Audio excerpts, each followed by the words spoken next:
Welcome to Crime Stories for Sleep. Before we begin, may I ask, where are you joining us from tonight, and what hour is it where you are? The city breathes differently in the hours between midnight and sunrise. In those quiet moments, when most citizens rest behind locked doors and drawn curtains, the night shift officers of the Metropolitan Police Department move through streets that belong to a different world entirely. This is the story of those who work when others sleep, who witness the city's secrets unfold in the gentle darkness. Detective Sarah Chun had walked these same streets for nearly 15 years, her badge catching occasional glints of light from the scattered street lamps that lined Morrison Avenue.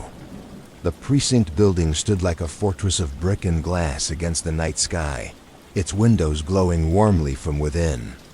Inside, the soft hum of fluorescent lights mixed with the distant sound of radio chatter and the rhythmic clicking of keyboards as officers filed reports. From the evening's calls, the autumn air carried with it the scent of dying leaves and distant rain. Sarah pulled her coat closer as she made her way past the rows of police cruisers parked in neat lines behind the station. Each vehicle told its own story through small scratches on the doors, worn seats, and the faint, lingering odors of countless shifts spent patrolling the city's neighborhoods. On this particular night in October, Sarah found herself assigned to a case that would stretch across several quiet weeks. The missing person report had come in 3 days earlier, filed by a landlord who noticed that his tenant, Mr. Harold Whitman, hadn't been seen for over a week. The apartment building on Elmwood Street stood 4 stories tall, its red brick facade weathered by decades of seasons. Unit 3B had been Harold's home for the past 7 years. The building's lobby smelled of old carpet and cleaning solution. Mrs. Rodriguez, the building manager, led Sarah up the narrow staircase with its worn wooden banister. Her keys jingled softly as they climbed past doors marked with brass numbers that had begun to tarnish with age. The hallway on the 3rd floor stretched in both directions, lit by a single overhead fixture that cast everything in a warm, yellowish glow. Harold Whitman's apartment door bore no signs of forced entry. The lock turned smoothly when Mrs. Rodriguez inserted her master key. Inside, the apartment revealed the life of a man who valued solitude and routine. Books lined every available wall space, their spines creating a mosaic of colors and sizes. The kitchen showed evidence of regular use but careful maintenance. A single coffee cup sat in the dish drainer beside the sink. The bedroom held a neatly made bed with hospital corners and a nightstand bearing a small reading lamp and a glass of water that had long since evaporated to leave mineral rings on the wood surface. Sarah's trained eye took in these details without rushing, understanding that sometimes the most important clues lay not in what was present, but in what was absent. Harold's daily routine, as described by neighbors and the building manager, had been as predictable as clockwork.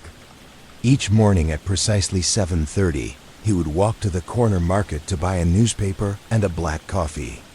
He would return to his apartment, and at 11:45, he would leave again to catch the downtown bus to his job at the city records office, where he had worked for over 20 years organizing and filing documents in the basement. Archives. The records office occupied the lower level of City Hall, a building constructed in 1923 with high ceilings and marble floors that echoed with every footstep. Harold's workspace consisted of a metal desk surrounded by towering filing cabinets that contained decades of municipal documents. His supervisor, a soft-spoken woman named Margaret Torres, described Harold as reliable beyond measure, someone who had never missed a day of work without calling ahead. Margaret led Sarah through the maze of filing cabinets to Harold's desk, which sat beneath a single window that looked out at ground level toward the building's parking lot. The desk surface held only the essentials: a desk calendar with Harold's precise handwriting marking appointments and deadlines, a coffee-stained mug bearing the city seal, and a small framed photograph of a golden retriever that Harold had mentioned belonged to his sister who lived across the state. The last entry in Harold's desk calendar was dated 2 weeks earlier, noting a reminder to organize the water department files from 1987 through 1992. Margaret explained that Harold had been working on a long-term project to digitize old municipal records, a task that required patience and attention to detail. He had been making steady progress through decades of paperwork that few other employees had the temperament to handle. Sarah's investigation took on the rhythm of Harold's own methodical approach. She interviewed the bus driver who knew Harold by sight, a man named Frank Morrison who had been driving the same downtown route for 12 years. Frank remembered Harold as a quiet passenger who always sat in the fourth row on the left side and always said good morning and thank you in a soft voice that barely carried over the bus engine. The corner market owner, an elderly gentleman named Mr. Patel, recalled serving Harold the same order every morning for years, a copy of the daily newspaper and a large black coffee with no sugar or cream. Mr. Patel's security camera had captured Harold's last visit, showing him entering the store at his usual time, purchasing his usual items, and walking back toward his apartment building with the same measured pace he maintained every day. As the days passed, Sarah found herself drawn into the quiet mystery of Harold's disappearance. She spent hours walking the route between his apartment and the bus stop, timing each segment and noting the businesses and landmarks along the way. There was the small park with its 3 wooden benches where Harold sometimes sat during his lunch breaks, the dry cleaner where he took his work shirts every other Thursday, and the public library where he checked out books on local history and gardening. Library held particular significance in Harold's routine. The head librarian, a woman with silver hair and kind eyes named Dorothy Fleming, knew Harold well enough to set aside new books she thought might interest him. Their collection of local historical documents had been one of Harold's passions, and he often spent weekend afternoons researching the early days of the city's development. Dorothy showed Sarah the small table in the back corner of the historical section where Harold preferred to sit. The afternoon light from a nearby window fell across the polished wood surface at just the right angle for comfortable reading. A small stack of books remained on the table, checked out to Harold but never returned. The due date stamped inside the front cover was 3 days after he was last seen. The books told their own story about Harold's interests. One covered the construction of the city's earliest neighborhoods. Another detailed the lives of families who had settled in the area during the 1940s. The third was a collection of photographs showing the city as it had existed 50 years earlier, when many of the current buildings were still empty lots and the downtown area consisted of only a few blocks of shops and offices. Sarah found herself studying these same photographs during the quiet evening hours at the precinct. The images showed a simpler time when the streets were less crowded and the pace of life moved more slowly. She wondered if Harold had been drawn to these glimpses of the past because they offered a respite from the increasing complexity of modern life. The missing person case began to reveal layers that spoke to something deeper than a simple disappearance. Harold's bank account showed regular deposits from his city paycheck and modest withdrawals for basic expenses.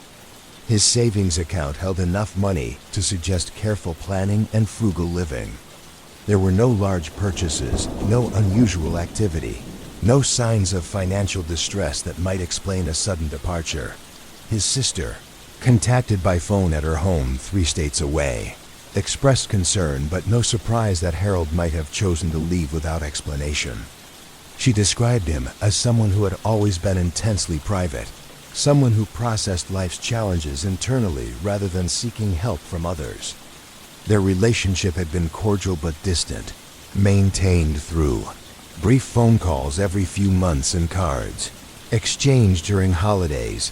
The apartment buildings, other residents painted a consistent picture of Harold as a polite neighbor who kept to himself. Mrs. Patterson from 2A remembered him holding doors and offering to carry heavy groceries, but their conversations never extended beyond pleasantries about the weather or comments about the buildings, maintenance, Mr. Kim from 4C recalled Harold as someone who walked quietly in the hallways and never played music or television at volumes that could be heard through the walls. As autumn deepened into November, Sarah continued her methodical investigation. She reviewed security footage from businesses along Harold's daily route, spoke with postal workers who delivered mail to his building, and even contacted the utility companies to track any changes in his service usage patterns. Each piece of information added to the portrait of a man who had lived his life with remarkable consistency and predictability.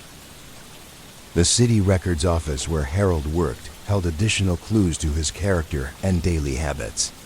His workstation showed the evidence of someone who took pride in organization and precision. Files were arranged not just alphabetically, but also by date and subject matter, creating a system that allowed for quick retrieval of information spanning decades. His colleagues described him as someone who could locate any document within minutes, whose knowledge of the filing system had become irreplaceable over the years. Margaret Torres arranged for Sarah to spend an afternoon going through Harold's current projects. The digitization work he had been assigned involved scanning thousands of old documents and entering their information into computer databases. Each scanned page required careful handling to preserve documents that had become fragile with age. Harold's progress logs showed that he had been working through this task with the same methodical approach he brought to everything else in his life. The water department files from 1987 through 1992 represented Harold's final work assignment. These documents chronicled the expansion of the city's water system during a period of rapid growth, when new neighborhoods were being developed and existing infrastructure needed upgrading. The files contained engineering reports, construction contracts, inspection records, and correspondence between city officials and contractors. Sarah found herself reading through these documents during the slow evening hours at the precinct. The papers told the story of a city trying to keep pace with its own growth, of public servants working to ensure that basic services reached every neighborhood. She began to understand why Harold had found satisfaction in this work, preserving the records of progress and planning that had shaped the community where he lived. The investigation took on a different quality as Sarah realized that finding Harold might require understanding not just where he had gone, but why someone with such deeply established routines would choose to alter the patterns that had defined his adult life. She began to consider that his disappearance might not have been sudden at all, but rather the result of careful planning that reflected the same methodical nature he brought to his work. The evidence suggested that Harold had simply walked out of his life on what appeared to be an ordinary Tuesday morning. His apartment showed no signs of hasty packing, but a more careful examination revealed subtle absences. His best winter coat was missing from the bedroom closet. The small leather suitcase that neighbors remembered him carrying during his annual visits to see his sister was no longer on the shelf above his bed. Mrs. Rodriguez recalled that Harold had asked several months earlier about the building's policy for ending a lease early. At the time, she had assumed he was asking out of general curiosity rather than immediate need. Now, looking back, she wondered if he had been considering a change that would eventually lead to his departure from the life he had built on Elmwood Street, the corner markets.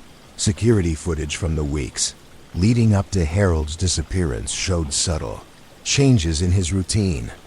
While he continued to purchase his daily newspaper and coffee, he had also begun buying small amounts of non-perishable food items and toiletries in quantities that seemed larger than his usual purchases. Mr. Patel remembered that Harold had paid cash for these additional items rather than using the credit card he normally used for larger purchases. Dorothy Fleming at the library provided another piece of the developing picture. In the months before his disappearance, Harold had shifted his research interests from local history to travel guides and books about starting over in new places. He had checked out guidebooks for several different states, focusing on areas with smaller towns and lower costs of living. His computer usage at the library had increased as well, with longer sessions spent browsing websites that Dorothy couldn't identify from her position at the circulation desk. The bus driver, Frank Morrison, offered perhaps the most telling observation. During Harold's final weeks riding the downtown route, he had begun carrying a small notebook that he would write in during the journey. Frank had noticed this change because it broke Harold's usual pattern of sitting quietly and looking out the window. The notebook was never found among Harold's possessions, suggesting that he had taken it with him when he disappeared. Sarah's investigation began to reveal that Harold's disappearance was not the result of foul play or sudden crisis, but rather the culmination of months of careful planning. The evidence pointed to someone who had grown tired of his routine existence and had chosen to create a new life elsewhere. The question that remained was whether he had succeeded in his plans or had encountered difficulties during his transition to a different way of living. The case files grew thicker as Sarah documented each aspect of her investigation. The missing person report had evolved into something more complex, a study of how someone could live such an outwardly stable life while privately planning to abandon everything familiar. The police department's resources were limited, and cases involving adults who appeared to have left voluntarily typically received lower priority than those involving suspected crimes or endangered individuals. Yet Sarah found herself unable to close Harold's file and move on to other cases. Something about his methodical nature and the care he had taken in planning his disappearance suggested that he was someone who deserved to have his story understood completely. The investigation had become less about finding Harold and more about comprehending the circumstances that had led him to choose such a dramatic change in his life. The winter months brought fewer leads and longer stretches between new developments in the case. Sarah would occasionally drive past Harold's apartment building, noting that his windows remained dark and his parking space stayed empty. Mrs. Rodriguez had eventually been forced to clear out his belongings and prepare the unit for a new tenant, boxing Harold's books and personal items for storage in the building's basement. The city records office had hired a temporary employee to take over Harold's digitization project, but Margaret Torres reported that the work was progressing much more slowly. Harold's systematic approach and institutional knowledge had made him uniquely qualified for the task of organizing decades of municipal documents. His replacement struggled to understand the filing systems Harold had created and refined over his years of service. As spring arrived, Sarah received a letter that would change her understanding of Harold's story. The envelope bore no return address and was postmarked from a small town nearly 1,000 miles away. Inside, she found a brief note written in the same careful handwriting she had seen in Harold's desk calendar at the city records office. The letter was addressed simply to the detective working my case and contained only a few sentences. Harold wrote that he was safe and had successfully relocated to a place where he could live more peacefully. He expressed gratitude for the thoroughness of the investigation and apologized for any concern his departure had caused.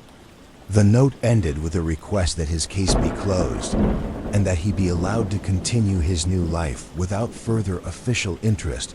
Sarah stared at the letter for several minutes, feeling a mixture of relief and disappointment. The mystery had been solved, but in a way that left many questions unanswered. Harold had achieved what appeared to be his goal of starting over somewhere else, but the note provided no details about his new circumstances or the specific reasons that had motivated his departure. The case officially closed on a Tuesday afternoon in late April, almost exactly 6 months after Harold had walked out of his apartment for the final time. Sarah filed her final report, noting that the missing person had made contact and appeared to be safe and living voluntarily in a new location. The administrative language of the police report could not capture the human story behind Harold's carefully planned disappearance. Mrs. Rodriguez eventually rented Harold's apartment to a young couple who appreciated the built-in bookshelves and the quiet character of the building. They had no knowledge of the previous tenant who had lived there for 7 years, maintaining the same routines and finding comfort in the predictable rhythm of his days until he decided to seek something different. The corner market continued to serve its regular customers, though Mr. Patel occasionally mentioned the polite gentleman who used to buy a newspaper and black coffee every morning at exactly 7:30. New passengers rode Frank Morrison's downtown bus route, sitting in the 4th row on the left side, without knowing they were occupying Harold's preferred seat. Dorothy Fleming at the library sometimes wondered about the quiet man who had spent so many weekend afternoons researching local history at the small table in the back corner. The books Harold had checked out were eventually returned to the shelves, available for other patrons who might share his interest in the city's past and the stories of the people who had shaped its development. City Records Office continued its digitization project, though at a slower pace than when Harold had been managing the work. The filing systems he had created remained in use, testament to the care and precision he had brought to organizing decades of municipal documents.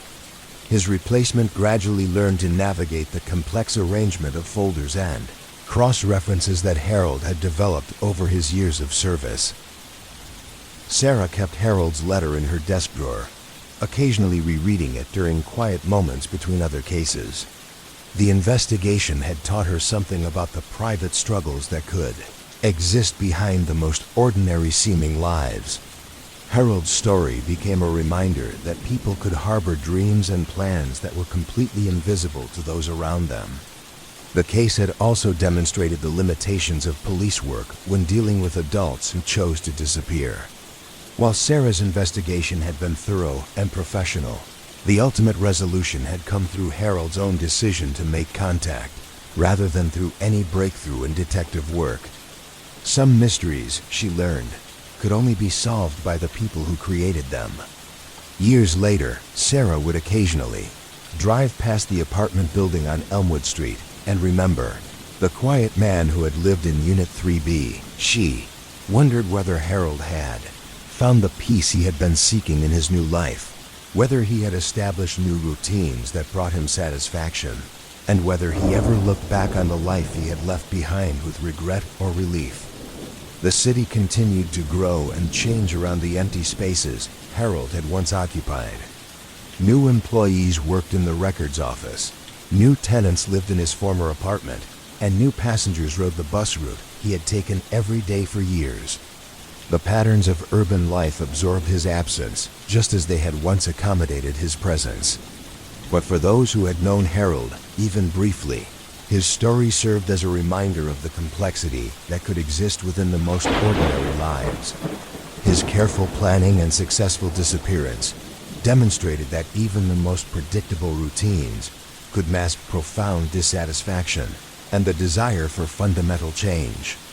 The investigation into Harold Whitman's disappearance closed with more answers than questions, but Sarah carried with her the understanding that every missing person case contained a human story that extended far beyond the official reports and administrative procedures. Harold had succeeded in creating the new life he had apparently wanted, leaving behind only the mysteries that surrounded his motivation and the quiet testimony of the routines he had abandoned. In the end, Harold's story became part of the larger narrative of the city itself, another chapter in the ongoing saga of people seeking their place in the world and sometimes finding the courage to start over when their current circumstances no longer served their needs. His disappearance joined the countless other stories of change and transition that defined urban life, reminding those who encountered it that ordinary people could make extraordinary decisions when they felt their lives required fundamental transformation. Old Warehouse District held secrets in its shadows, where Officer Martinez walked his beat among buildings that remembered decades of commerce and change. Industrial section of the city transformed at nightfall into something altogether different from its daytime character. During business hours, the warehouses and distribution centers buzzed with the activity of loading docks and delivery trucks.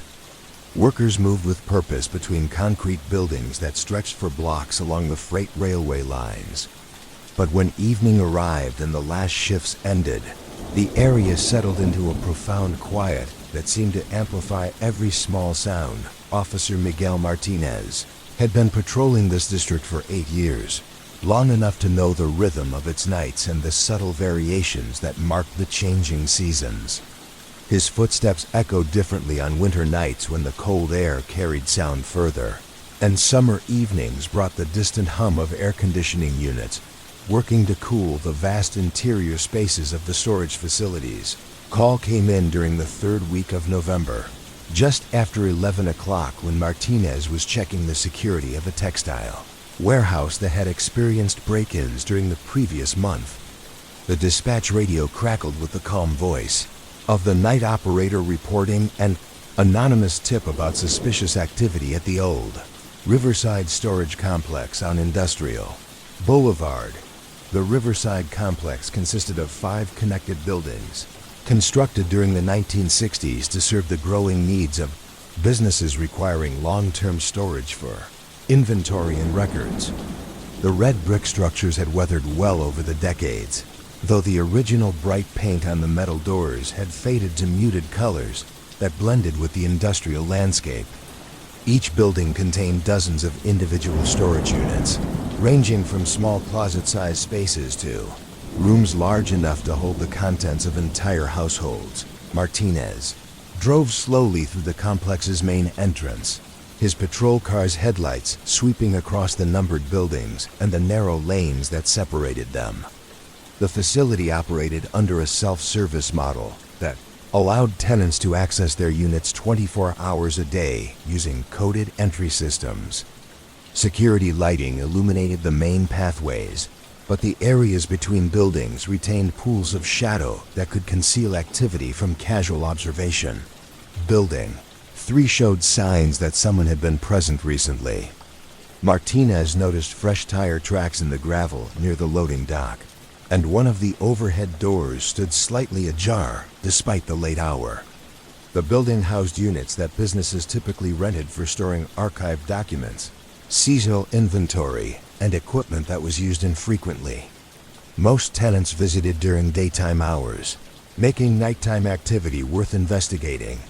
The interior of Building 3 smelled of cardboard and dust, familiar odors that accumulated in spaces dedicated to long-term storage. Martinez's flashlight beam revealed rows of roll-up doors marked with unit numbers and secured with various types of locks. The sound of his footsteps seemed amplified in the high-ceilinged space, and he moved carefully to avoid making unnecessary noise that might alert anyone who shouldn't be present.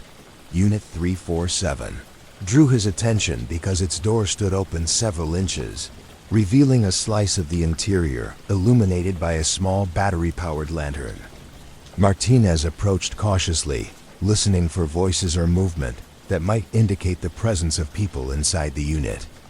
The silence was complete, except for the distant hum of the building's ventilation system and the occasional settling sounds that old structures make during temperature changes. The unit contained what appeared to be the organized contents of an office, with file cabinets lined against the walls and boxes stacked in neat rows that left narrow pathways for access. The battery lantern cast a warm circle of light over a small folding table where someone had been working with documents spread across the surface. Papers were arranged in careful piles, and a notebook lay open beside them with handwritten notes in precise script. Martinez called out to identify himself and announce his presence, but received no response. The unit showed no signs of forced entry or disturbance, suggesting that whoever had been working there possessed legitimate access. The documents on the table appeared to be business records, including invoices, correspondence, and what looked like accounting ledgers dating back several years. A thorough search of the unit revealed no evidence of criminal activity, but Martinez noted several details that seemed worth documenting. The papers on the table had been sorted by date and subject matter with a precision that suggested someone was conducting a systematic review of the stored materials. Sticky notes marked certain documents, and the open notebook contained what appeared to be a timeline of events with dates spanning several months. The unit was registered to a company called Meridian Consulting Services. According to the rental agreement, Martinez found in a file folder marked Storage Unit Information. The company had been renting the space for over 3 years, with payments automatically debited from a business bank account. The contact information listed a local address and phone number for the company's principal, a woman named Elena Vasquez. Martinez spent another 20 minutes examining the unit and the surrounding area before securing the space and returning to his patrol car to file a report about the late-night activity. The incident didn't constitute a crime, but it represented the kind of unusual circumstance that experienced officers learn to document carefully. Sometimes patterns emerged from seemingly unrelated events that proved significant to future investigations. The following morning, Detective Sarah Chun received Martinez's report as part of her routine review of overnight activity in her assigned districts. The Riverside storage incident caught her attention because it involved the same kind of methodical document review she had encountered during the Harold Whitman missing person case. The parallels were probably coincidental, but Sarah had learned to pay attention to patterns that might reveal connections between apparently separate events. Elena Vasquez's business address led to a small office building on Maple Street that housed several consulting firms and professional services companies. Meridian Consulting Services occupied a second-floor suite with frosted glass doors and a modest reception area that suggested a small but established business. The office manager, a middle-aged man named David Thornton, explained that Elena had founded the company 5 years earlier to provide financial analysis and business planning services to local companies. David described Elena as a meticulous professional who often worked unconventional hours to accommodate her clients' schedules. Her late-night visit to the storage unit would be consistent with her habit of reviewing client files during quiet evening hours when she could concentrate without interruption. The storage facility provided secure space for maintaining archived records that businesses were required to keep for tax and legal purposes. Elena's current whereabouts were unclear because she had left for a business trip to visit potential clients in several neighboring states. Her itinerary included meetings in 3 different cities over a 2-week period, and she had planned to drive between locations to accommodate a flexible schedule. David expected her to check in periodically, but Elena valued independence and often modified her travel plans based on opportunities that arose during client meetings. The consulting business operated with minimal staff, reflecting Elena's preference for maintaining direct control over client relationships and project quality. David handled administrative tasks and appointment scheduling, while Elena managed all client interactions and analytical work personally. This arrangement allowed the company to serve its clients effectively while keeping overhead costs low. Sarah's investigation into the storage unit incident revealed that Meridian Consulting Services maintained extensive files for each client engagement. Elena's work involved analyzing financial records, identifying efficiency opportunities, and developing strategic plans for business improvement. The nature of this work required access to confidential information that clients entrusted to her for review and analysis. The storage unit served as an extension of Elena's office filing system, providing secure space for maintaining client records that needed to be preserved but were no longer part of active projects. Elena's systematic approach to document management reflected the same attention to detail that made her consulting services valuable to her clients. The late-night work session that Martinez had discovered was consistent with Elena's known habits and professional practices. David provided Elena's cell phone number and the contact information for the hotels where she had planned to stay during her business trip. However, attempts to reach her by phone were unsuccessful, with calls going directly to voicemail. The hotels confirmed that Elena had made reservations, but she had not yet checked in at any of the scheduled locations. As the days passed without contact from Elena, David's concern began to grow. While her independent nature and flexible travel style made periodic communication gaps normal, the complete absence of contact was unusual. Elena typically called the office every few days to check for urgent messages and provide updates about her progress with potential clients. The investigation expanded to include Elena's personal background and recent activities. Her apartment on Oak Street showed no signs of hasty departure, but careful examination revealed that she had prepared for an extended trip. Her suitcases were missing, along with enough clothing and personal items to support several weeks of travel. The apartment was neat and organized, with mail collection suspended and utilities set to minimal usage levels. Elena's neighbors described her as a quiet professional who kept regular hours and maintained friendly but limited social interactions.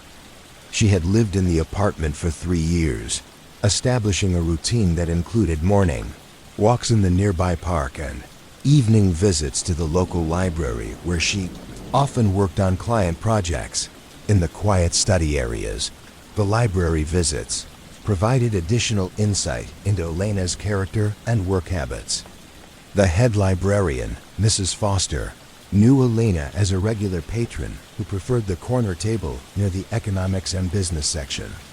Elena often arrived in the early evening with a briefcase full of documents and would work steadily until the library closed at 9:00 clock. Mrs. Foster recalled that Elena's final visit had occurred the evening before her planned departure for the business trip.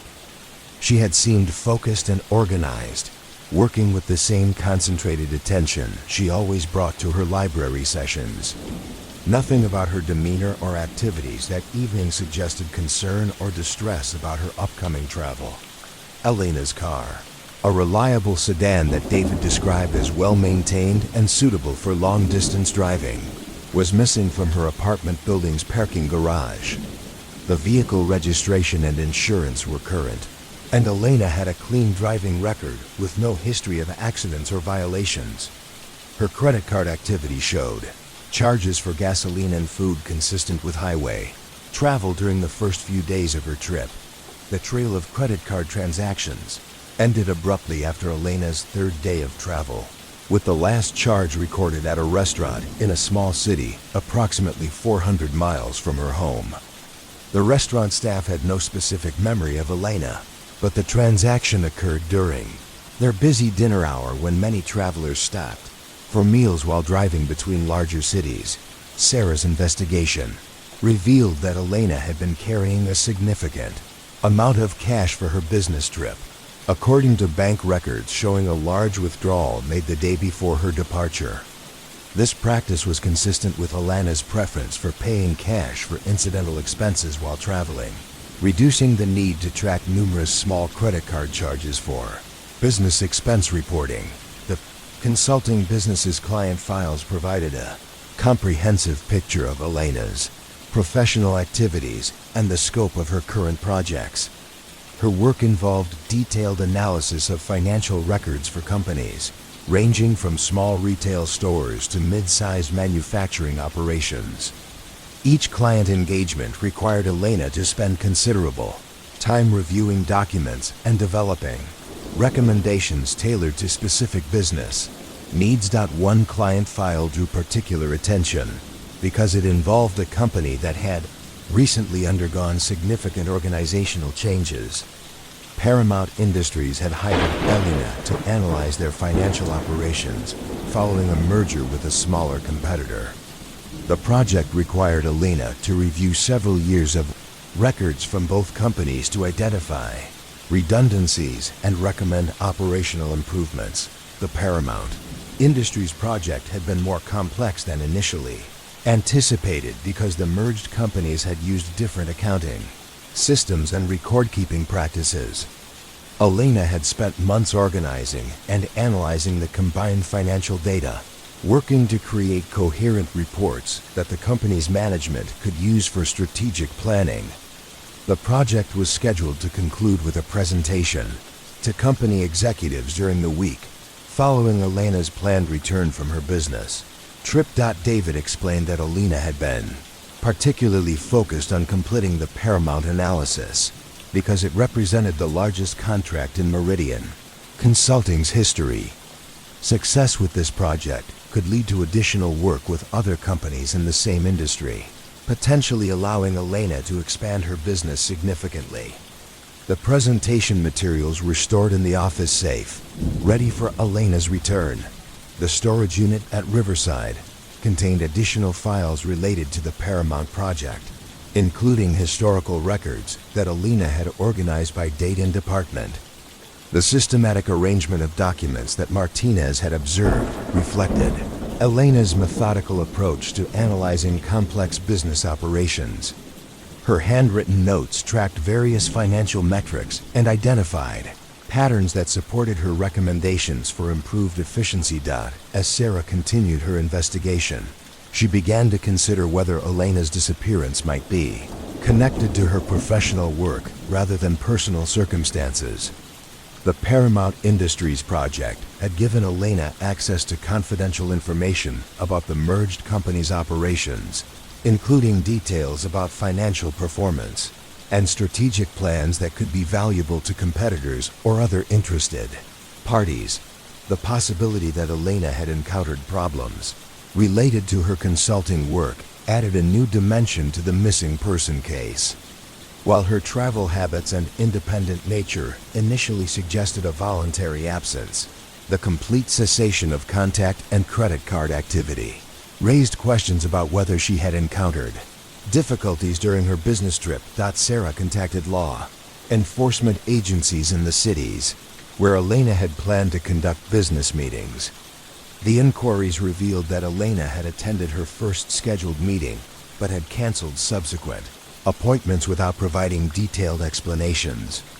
The potential clients she had planned to visit reported receiving brief phone calls indicating that Elena needed to modify her schedule due to unexpected circumstances. Investigation expanded to include Elena's professional network and business associates, who might have insight into any challenges she faced with current projects. These conversations revealed that Elena was highly regarded for her analytical skills and professional integrity, but several colleagues mentioned that she had seemed more stressed than usual during recent months. The stress appeared to be related to the complexity of the Paramount Industries project and the pressure to deliver exceptional results for such an important client. Elena had mentioned to a fellow consultant that the merger analysis was revealing financial irregularities that made her recommendations more complicated than originally anticipated. She had been working longer hours and spending additional time reviewing records to ensure the accuracy of her conclusions. The financial irregularities in the Paramount Industries records became a focus of Sarah's investigation. Elena's notes, found in the storage unit, included references to discrepancies in inventory valuations and questions about certain expense categories that seemed inconsistent with industry standards. Her analytical work had uncovered patterns that suggested the need for further investigation into the company's pre-merger accounting practices. David confirmed that Elena had been concerned about the implications of her findings for the Paramount project. She had discussed the possibility of recommending that the company conduct additional audits to clarify the source of certain financial discrepancies. This recommendation would extend the project timeline and increase costs, but Elena believed it was necessary to provide accurate and complete analysis. The storage unit contained draft reports and supporting documentation that Elena had prepared for the Paramount presentation. The materials revealed the thoroughness of her analysis and the care she had taken to document her findings. Her recommendations included specific steps for addressing the financial irregularities and improving the overall transparency of the merged company's operations. Sarah realized that Elena's disappearance might be connected to the sensitive nature of her discovery at Paramount Industries.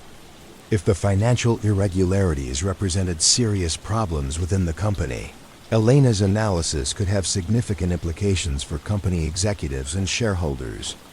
The potential consequences of her findings might have created risks that Elena had not anticipated when she accepted the consulting contract.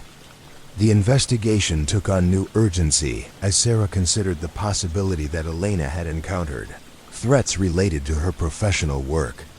The systematic nature of her document review at the storage unit suggested that she had been preparing for contingencies that might arise from her analytical findings. Her careful organization of evidence and supporting materials indicated someone who understood the potential significance of the information she had uncovered. As winter deepened, Sarah continued her methodical investigation into Ilana Vasquez's disappearance. The case had evolved from a simple missing person inquiry into a complex examination of business relationships and professional responsibilities. Elena's story demonstrated how even routine consulting work could lead to discoveries that created unexpected risks and challenges. The empty storage unit and quiet office on Maple Street served as reminders that professionals like Elena often carried responsibilities that extended far beyond their immediate clients. Her analytical work had uncovered information that could affect numerous individuals and organizations, creating pressures that might have contributed to her decision to disappear or forced her into circumstances beyond her control. The investigation continued through the cold months, with Sarah documenting each lead and maintaining contact with Elena's professional network. The case joined the growing collection of mysteries that defined police work in a city where ordinary people sometimes found themselves facing extraordinary circumstances that tested their courage and resourcefulness. Elena's story became part of the larger narrative of individuals whose professional dedication led them into situations they had not anticipated. Her careful analysis and systematic approach to complex problems had revealed truths that carried consequences she might not have expected when she first accepted the challenging project that had consumed so many months of her professional attention. The courthouse basement archive stretched into shadows, where decades of legal documents waited in silent rows, holding the secrets that Clerk Thomas Henley had spent his career protecting. Municipal Court Building had served the city for over 70 years, its limestone facade weathered by countless seasons, but its foundation as solid as the day construction was completed. Within its walls, the daily business of justice proceeded with the same measured rhythm that had characterized legal proceedings for generations. Judges heard cases, attorneys presented arguments, and court clerks maintained the endless flow of documentation that the legal system required to function properly. Thomas Henley had worked in the court clerk's office for 28 years, rising from an entry-level filing position to become the senior clerk responsible for maintaining the building's extensive archives. His domain consisted of multiple basement levels where legal documents were stored according to a complex system that Thomas had helped develop and refine over his decades of service.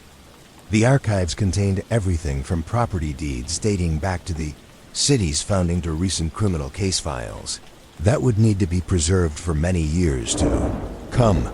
The basement levels were connected by narrow corridors lined with climate-controlled storage rooms designed to preserve paper documents for the extended periods required by law. Each room was equipped with specialized shelving systems that maximized storage capacity while allowing easy access to specific files when they were needed for legal proceedings or historical research. The air circulation system maintained steady temperature and humidity levels to prevent deterioration of documents that might be consulted decades after their initial filing. Thomas arrived at the courthouse each morning at 7:15, allowing himself time to review the previous day's filing activities and prepare for the scheduled court sessions.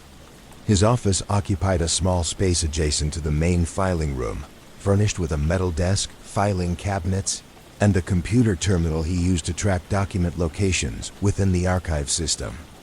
The walls displayed certificates recognizing his years of service, and a few family photographs that added personal touches to the institutional environment. Work routine involved coordinating with attorneys, judges, and other court personnel who needed access to archived materials for ongoing cases. Thomas had developed an expertise in quickly locating specific documents within the vast collection, using his knowledge of the filing systems and his memory of significant cases to guide researchers to the information they required. His colleagues often remarked that Thomas could find any document in the archives faster than the computer database could. Generate a search result. During the second week of December, Thomas noticed irregularities in the access logs for one of the secure storage rooms that contained older criminal case files. The electronic security system recorded entry times and badge numbers for everyone who accessed the restricted areas, creating an audit trail that helped maintain the integrity of sensitive legal documents. The recent log showed several after-hours entries by someone whose badge number Thomas didn't recognize from the regular court staff.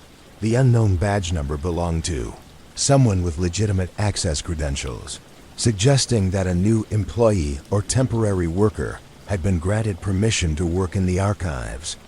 However, Thomas kept careful track of all personnel authorized to enter the secure areas, and he had no record of approving access for anyone matching the badge information in question.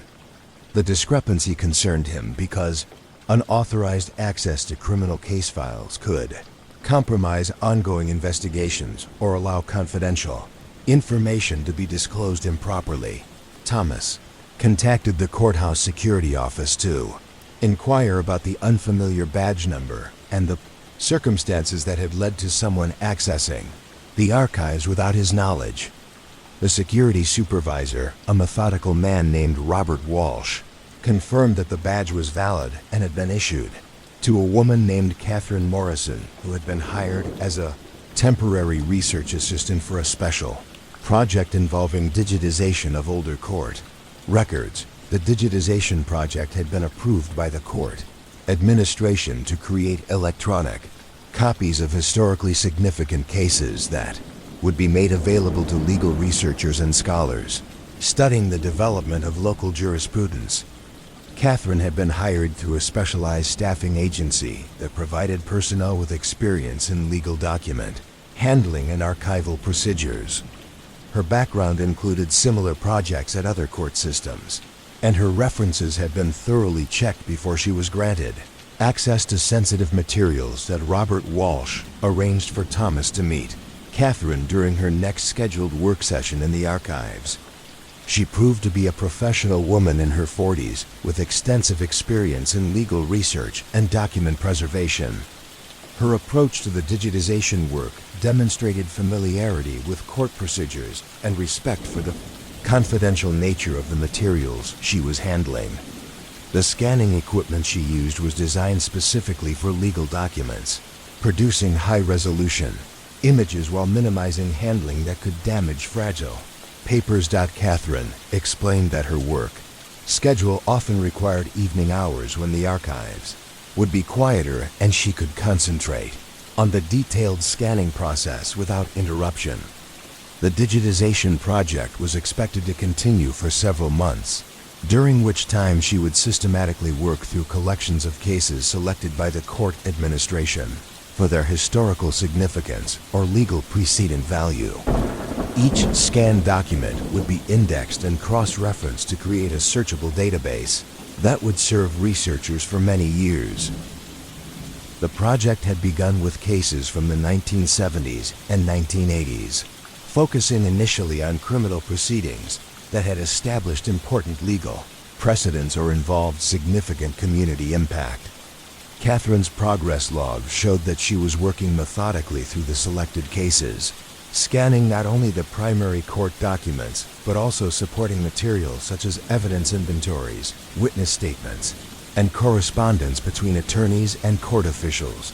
Thomas found Catherine's work habits and professional demeanor reassuring, but he remained concerned about the gaps in communication that had allowed her to begin working in the archives without his knowledge. The court administration had apparently arranged her access credentials and work schedule without consulting with him, creating a situation where someone was working regularly in his area of responsibility without proper coordination. Courthouse operated according to established protocols designed to maintain security and ensure proper handling of confidential materials. Thomas had always been included in decisions about archive access because his knowledge of the filing systems and document locations was essential for any research project involving older materials. The fact that Catherine's project had begun without his input suggested either an oversight in the approval process or a deliberate decision to minimize the number of people involved in the digitization work. Thomas decided to review Catherine's work more closely to ensure that proper procedures were being followed and that sensitive materials were being handled appropriately. He began spending additional time in the archives during Catherine's evening work sessions, observing her scanning techniques and reviewing the cases she had selected for digitization. Her methodology appeared professional and thorough, but Thomas noticed that she was spending considerable time reviewing documents before scanning them, suggesting that she was doing more than simply creating digital copies. The cases Catherine was working on included several that Thomas remembered as particularly complex or controversial. One involved a series of burglaries from the early 1980s that had remained unsolved despite extensive investigation by police and prosecutors. Another concerned financial crimes that had affected several local businesses during the recession of the late 1970s. The selection of cases seemed to focus on investigations that had been closed without successful prosecution or had resulted in convictions that were later overturned on appeal. Thomas's review of Catherine's progress revealed that she was creating detailed notes about each case in addition to scanning the official documents. Her handwritten observations included summaries of investigative procedures, analyses of evidence presentation, and comments about legal strategies that had been employed by various attorneys. The depth of her analysis suggested that she was conducting research that went well beyond the simple document preservation that had been described. In the original project proposal, the extra attention Catherine was paying to certain cases raised questions about the true purpose of her work in the archives. While her scanning activities were consistent with a legitimate digitization project, her detailed analysis of case materials suggested that she might be investigating specific aspects of older criminal proceedings for reasons that had not been fully explained to Thomas or other court personnel. Thomas began to document his observations about Catherine's work habits and the cases she was prioritizing for digitization. He noticed that she often returned to previously scanned files to review materials again, sometimes bringing different scanning equipment that produced more detailed images of specific documents. Her work schedule had also become less regular, with some sessions extending well past midnight and others occurring during weekend hours when the courthouse was nearly empty. The irregular schedule concerned Thomas because it limited his ability to supervise Catherine's work and ensure that proper security procedures were being maintained. The archives contained sensitive materials that required careful handling and restricted access, and Thomas felt responsible for making sure that confidential information was protected even during authorized research projects. A conversation with the court administration revealed that Catherine's project had been approved at the highest levels and was being funded through a grant from an organization that supported legal historical research. The funding source was described as a foundation that promoted scholarship about the development of criminal justice procedures in smaller metropolitan areas. Thomas was told that the project had been designed to create resources that would be valuable to law schools and criminal justice programs at local universities. Despite these reassurances, Thomas continued to feel that important information about Catherine's work was not being shared with him. His years of experience in the archives had taught him to be cautious about any activities that deviated from established routines, particularly when they involved sensitive materials or unfamiliar personnel. The combination of Catherine's intensive analysis of specific cases and the Administrative secrecy surrounding her project created concerns that Thomas felt obligated to investigate. Further, Thomas decided to conduct his own research into the cases that Catherine was studying most intensively. He began staying late to review the same files she had been working with, trying to understand what aspects of these older criminal proceedings might be attracting such detailed attention. His examination revealed that many of the cases involved investigations that had been handled by the same group of police detectives and prosecutors during a specific period in the early 1980s. Patterns suggested that Catherine might be investigating the work of particular law enforcement personnel, rather than simply documenting historical legal procedures. Several of the cases involved evidence that had been ruled inadmissible due to procedural violations, and others had been dismissed when key witnesses became unavailable to testify.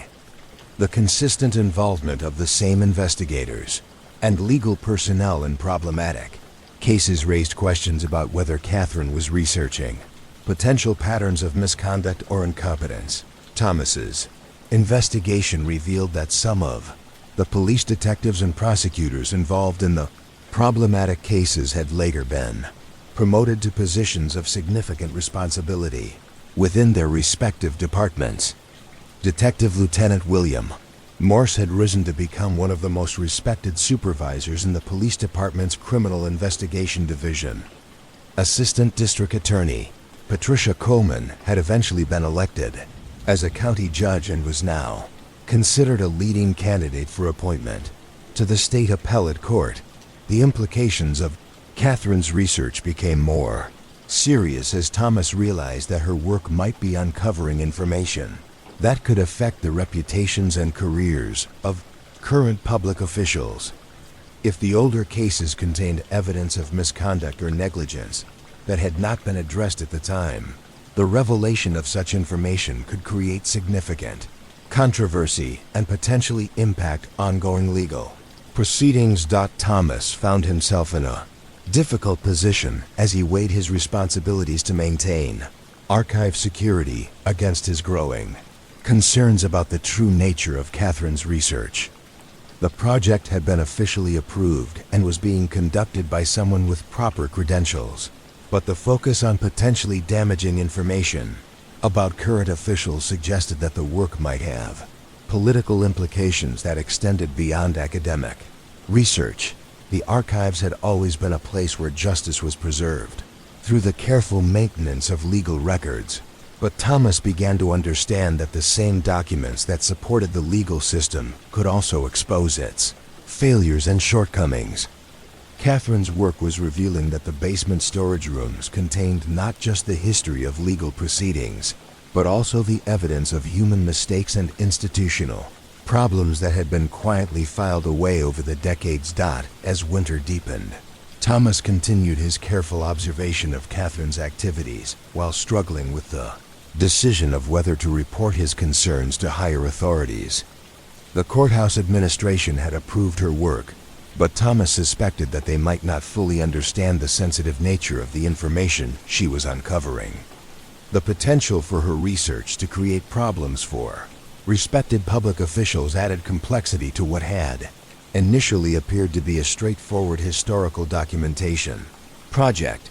The case files that Catherine was studying told stories of investigations that had not concluded satisfactorily, of evidence that had been mishandled, and of prosecutorial decisions that might not have served justice effectively. Thomas recognized that these failures were part of the legal system's history, and that honest examination of past mistakes could potentially lead to improvements in current procedures. However, he also understood that the revelation of such information could damage careers and undermine public confidence in institutions that continued to serve the community. Catherine's meticulous work in the archives had transformed the quiet basement storage rooms into a place where past and present intersected in potentially dangerous ways. Her research was bringing forgotten cases back to light and raising questions about decisions that had been made decades earlier by people who were now in positions of greater responsibility and public trust. Thomas found himself serving as the guardian not just of documents, but of secrets that had been safely buried in the archives until Catherine's arrival had begun to disturb their rest. The courthouse basement had always been a place of endings, where completed cases were filed away after justice had run its course. But Catherine's work was turning it into a place of beginnings, where old investigations were being reopened and new questions were being raised about events that many people had assumed were permanently settled. The digitization project continued through the dark months of winter, with Catherine maintaining her intensive schedule of scanning and analysis. Thomas watched over her work with growing unease, understanding that each document she examined brought her closer to conclusions that could affect not just historical understanding, but current political and legal realities.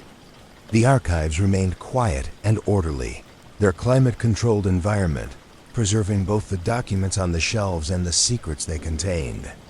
But Thomas knew that the apparent tranquility was deceptive, and that Catherine's research was creating possibilities for upheaval that could extend far beyond the courthouse basement where she conducted her careful examination of the past. The legal system's commitment to preserving records had created the very tool that might now be used to examine its historical failures. Thomas realized that his role as keeper of the archives had placed him at the center of a situation where the pursuit of truth and the protection of institutions were coming into conflict in ways that would require careful navigation and difficult decisions about loyalties and responsibilities.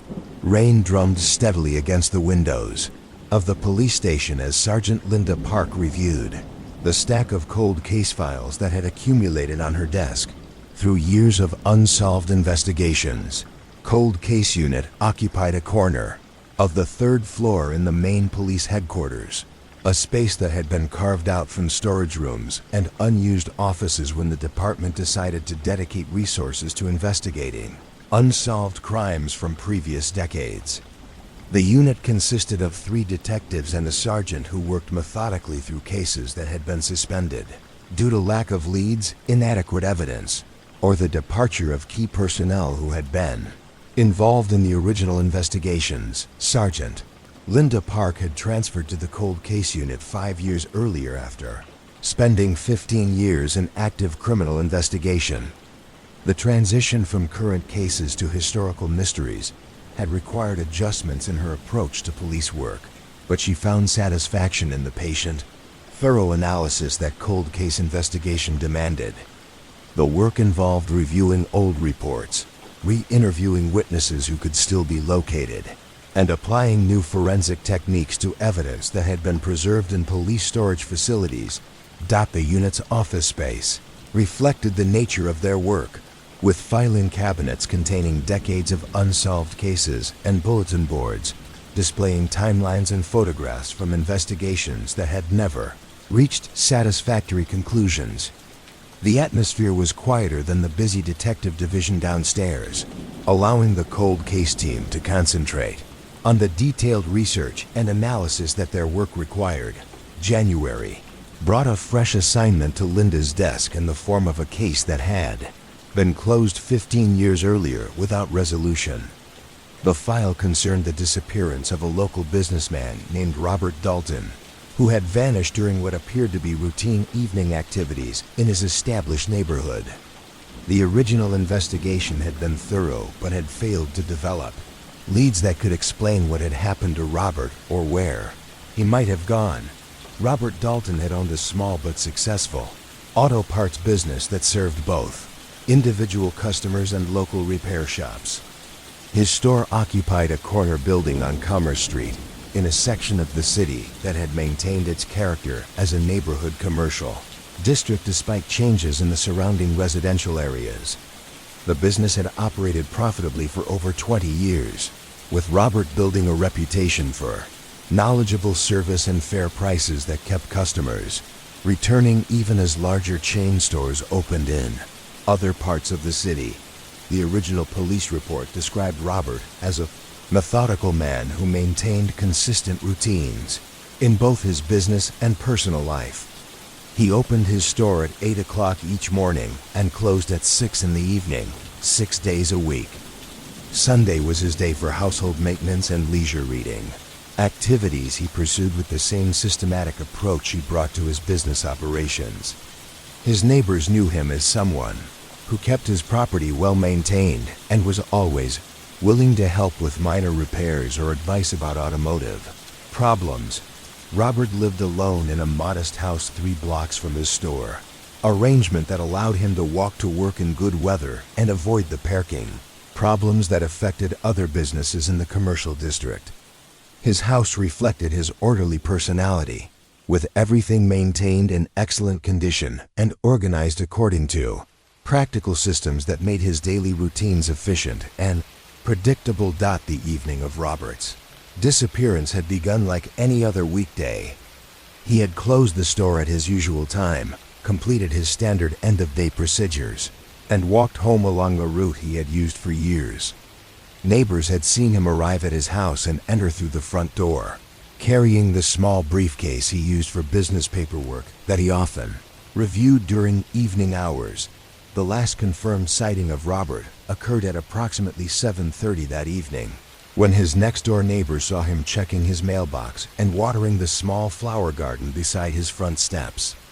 The neighbor, an elderly woman named Mrs. Patterson, had been tending her own garden and had exchanged brief pleasantries with Robert about the weather and the progress of their respective plantings. When Robert failed to open his store the following morning, several regular customers called to inquire about the unusual closure. The calls were forwarded to Robert's home number, but no one answered despite repeated attempts throughout the morning. By afternoon, concerned customers had contacted the police to request a welfare check, explaining that Robert's absence was completely out of character and suggesting that something might be wrong. The initial police response found Robert's house secure but empty, with no signs of forced entry or disturbance. His car remained parked in the garage, and his personal belongings appeared undisturbed. The briefcase he had been carrying was found on his kitchen table, open to reveal the usual collection of business receipts and invoices that he routinely reviewed after work. Nothing suggested that he had been planning to leave or that he had encountered any immediate threat.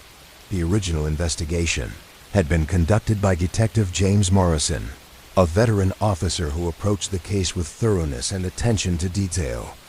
Morrison interviewed neighbors, customers, and business associates, trying to develop a timeline of Robert's activities and identify any unusual circumstances that might explain his disappearance. The investigation revealed that Robert had been dealing with normal business concerns and had shown no signs of distress or unusual behavior in the weeks leading up to his disappearance. Robert's financial records showed no evidence of problems that might have motivated a sudden departure. His business was profitable, his personal expenses were modest, and he maintained savings accounts that could support his lifestyle indefinitely.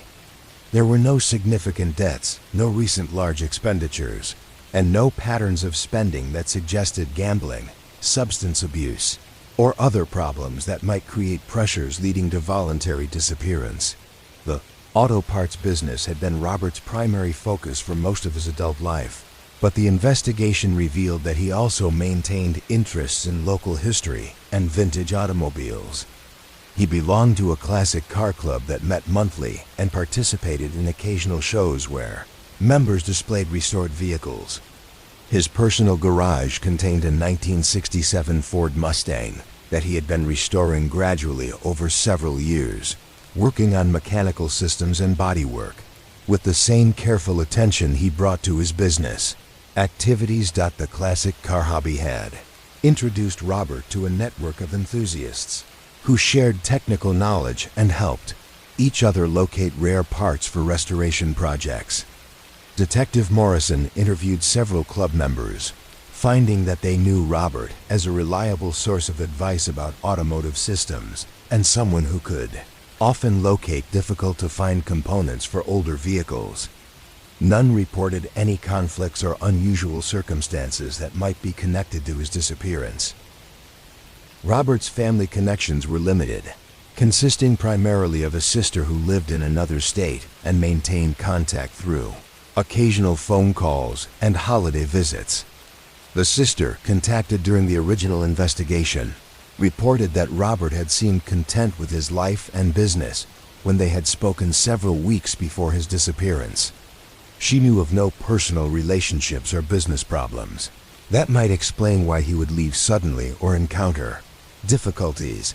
The absence of clear motives or obvious leads had eventually caused the investigation to lose momentum and be classified as inactive. Detective Morrison had continued to review the case periodically, hoping that new information might emerge or that advances in investigative techniques might reveal evidence that had been missed during the initial examination. However, no significant developments occurred, and Morrison's retirement 5 years earlier had left the case without an active investigator. Linda Park's assignment to review Robert Dalton's case represented an opportunity to apply fresh perspective and current investigative resources to a mystery that had remained unsolved for 15 years. The Cold Case Unit had access to databases and analytical tools that had not been available during the original investigation, and Linda could approach the evidence without the assumptions and limitations that might have influenced earlier efforts. Her review of the case file revealed that Detective Morrison had conducted a professional and thorough investigation, but Linda noticed several areas where current techniques might yield additional information. The original forensic examination of Robert's house had been limited by the technology available at the time, and re-examination of physical evidence using modern methods might reveal traces that had previously been undetectable. Linda also recognized that 15 years of changes in the neighborhood and business community might have created opportunities to develop new information about Robert's disappearance. People who had been reluctant to speak with police during the original investigation might now be willing to share information, and individuals who had been children at the time might now have adult perspectives on events they had witnessed.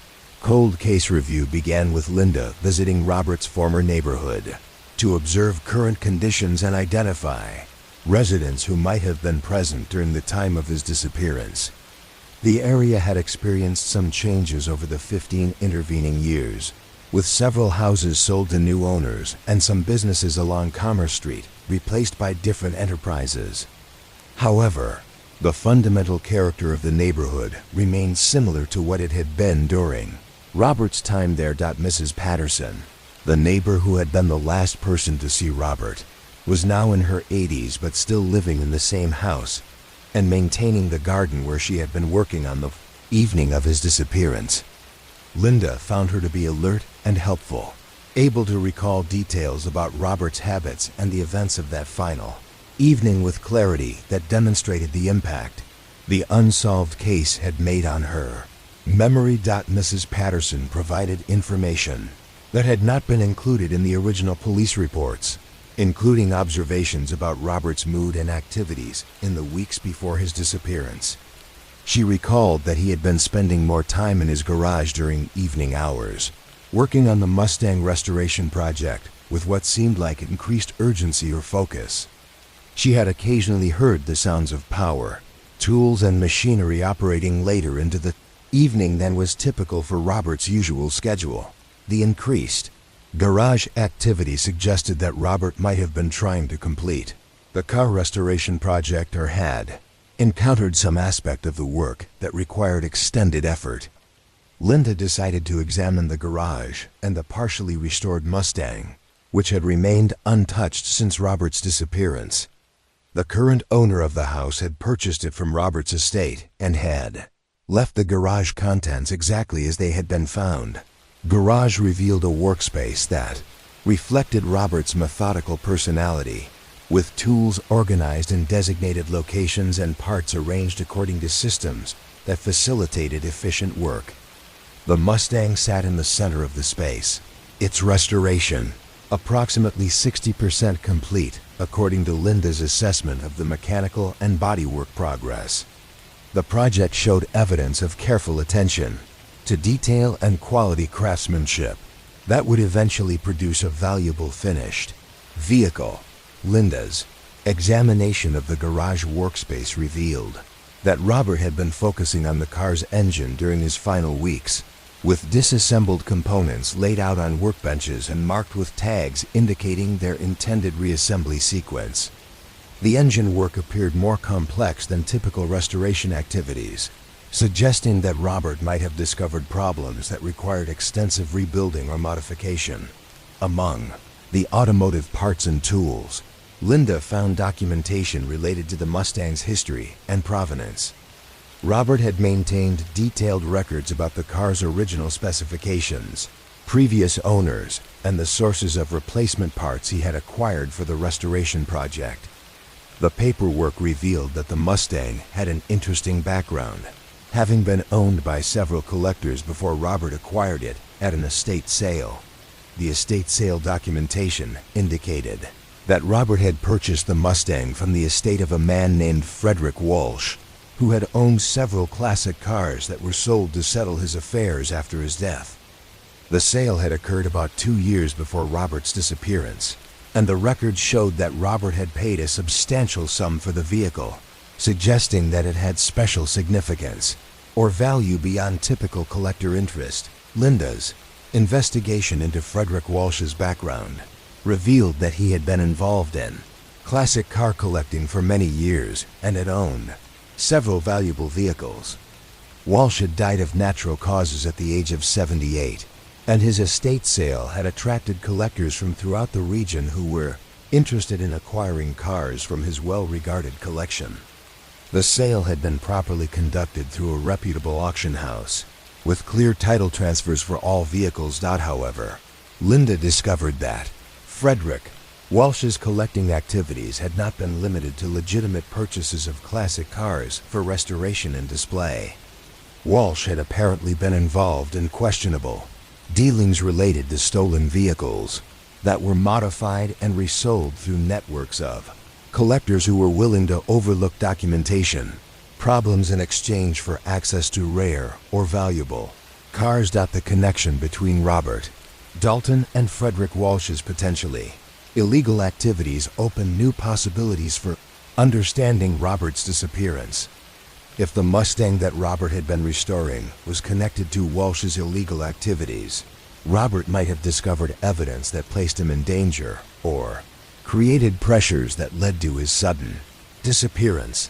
Linda's investigation revealed that law enforcement agencies in several neighboring states had been investigating networks of classic car theft and fraud during the period when Robert disappeared. The investigations had focused on organized groups that specialized in stealing valuable vehicles, modifying their identifying features, and selling them to collectors who either didn't ask questions about provenance or were willing participants in the illegal trade. Frederick Walsh's name had appeared in several of these investigations as someone who might have been connected to the illegal networks, but his death had prevented thorough examination of his activities. The estate sale of his car collection had been conducted quickly, dispersing potential evidence before investigators could examine the vehicles thoroughly for signs of theft or fraudulent documentation. The Mustang in Robert's garage became the focus of Linda's investigation as she worked to determine whether it was connected to illegal activities that might explain Robert's disappearance. She arranged for the vehicle to be examined by specialists who could identify signs of modification to serial numbers or other identifying features that might indicate theft or fraudulent documentation. The examination revealed that the Mustang had indeed been modified in ways that suggested efforts to conceal its original identity. Serial numbers on the engine and chassis showed signs of alteration, and several components appeared to have been replaced with parts from other vehicles.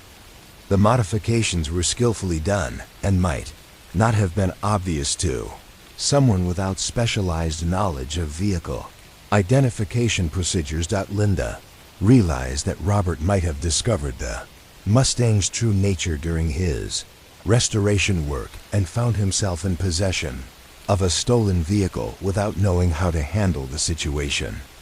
The discovery would have placed him in a difficult position, potentially making him an unwitting participant in criminal activity, and creating risks that he might not have known how to address. Investigation took on new urgency as Linda considered the possibility that Robert's disappearance was connected to his discovery of the Mustang's illegal status. If he had attempted to report the theft or had confronted people involved in the illegal network, he might have encountered threats that led to his disappearance or worse consequences. The cold case review had transformed from a routine examination of an old missing person file into an active investigation that might connect to larger patterns of criminal activity. Linda understood that solving Robert Dalton's case might require unraveling networks of illegal activity that had operated for years and affected numerous victims beyond Robert himself. Garage where Robert had worked on the Mustang.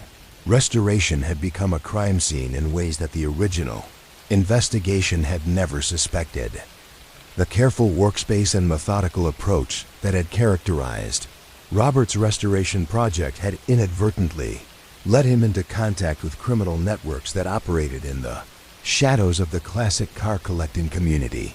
Linda's investigation continued through the winter months, with each new discovery revealing additional complexity in what had initially appeared to be a straightforward missing person case. Robert's story demonstrated how ordinary citizens could become entangled in criminal activities without their knowledge, and how the pursuit of innocent hobbies could lead to dangerous encounters with people who operated outside the law. The cold case unit's patient approach to investigating historical crimes had revealed connections and patterns that had been invisible during the original investigation 15 years earlier. Linda's work showed how time and perspective could illuminate aspects of cases that had remained hidden when events were too recent and evidence too fragmented to reveal the larger picture. The early morning mist clung to the harbor as Detective Antonio Rivera walked the weathered pier where commercial fishing boats returned with their overnight catches, their diesel engines rumbling softly in the dawn light. The waterfront district had served the city for over a century, its collection of docks, warehouses, and processing facilities supporting both commercial fishing operations and recreational boating activities. The harbor's protected waters provided safe moorage for vessels, ranging from small pleasure craft to large commercial trawlers that ventured far into coastal waters in search of profitable catches. The district operated according to rhythms that had changed little over the decades, with boats departing before sunrise and returning in the early morning hours to deliver their catches to buyers who transported seafood to markets. Throughout the region, Dock Detective Antonio Rivera had been assigned to the waterfront patrol for 3 years, long enough to become familiar with the boats, the crews, and the complex relationships that governed maritime commerce in the city's harbor. His background included service in the Coast Guard before joining the police department, experience that had given him understanding of nautical operations and the unique challenges of law enforcement in maritime environments. The harbor community consisted of individuals whose lives were shaped by tides, weather, and the unpredictable nature of commercial fishing. Boat captains, crew members, dock workers, and fish buyers formed a close-knit network that was often suspicious of outsiders, but loyal to those who had earned acceptance through years of honest dealing and mutual support. Rivera had worked to build relationships within this community, understanding that effective policing required trust and cooperation from people whose work often took them far from shore and beyond immediate law enforcement. Assistance. The call came in during the first week of February, when winter storms had kept many boats in port and the normally busy harbor showed the quiet activity of off-season maintenance and preparation. A dock worker named Samuel Shun had reported finding unusual items while cleaning one of the storage warehouses that served the commercial fishing fleet. The items appeared to be personal belongings that had no obvious connection to fishing operations, suggesting that someone had been using the warehouse for unauthorized storage. The warehouse occupied a prime location near the main loading dock, its concrete structure designed to withstand the harsh maritime environment while providing secure storage for fishing gear, processing equipment, and other materials needed to support the harbor's commercial activities. The building was owned by the Harbor Authority and leased to a fishing cooperative that managed access for member vessels. The cooperative maintained the facility according to strict standards that ensured proper storage, conditions, and security for valuable equipment. Samuel Shun led Rivera through the warehouse to show him where the unusual items had been discovered. Behind a stack of empty fish crates in a section rarely used during winter months, Samuel had found a collection of suitcases, boxes, and personal effects that appeared to have been placed there recently. The items were dry and showed no signs of exposure to the harsh conditions that affected materials stored improperly in maritime environments. The suitcases contained clothing, books, and personal documents belonging to someone named Marcus Webb, according to identification cards and correspondence found among the belongings. The clothing suggested someone who dressed professionally, with business suits, dress shirts, and leather shoes that would be appropriate for office work or formal occasions. The books included technical manuals related to marine engineering and navigation, suggesting that Marcus had professional knowledge of maritime operations. Personal documents found in the suitcases revealed that Marcus Webb had worked as a marine surveyor, providing inspection services for insurance companies, boat buyers, and legal proceedings involving maritime vessels.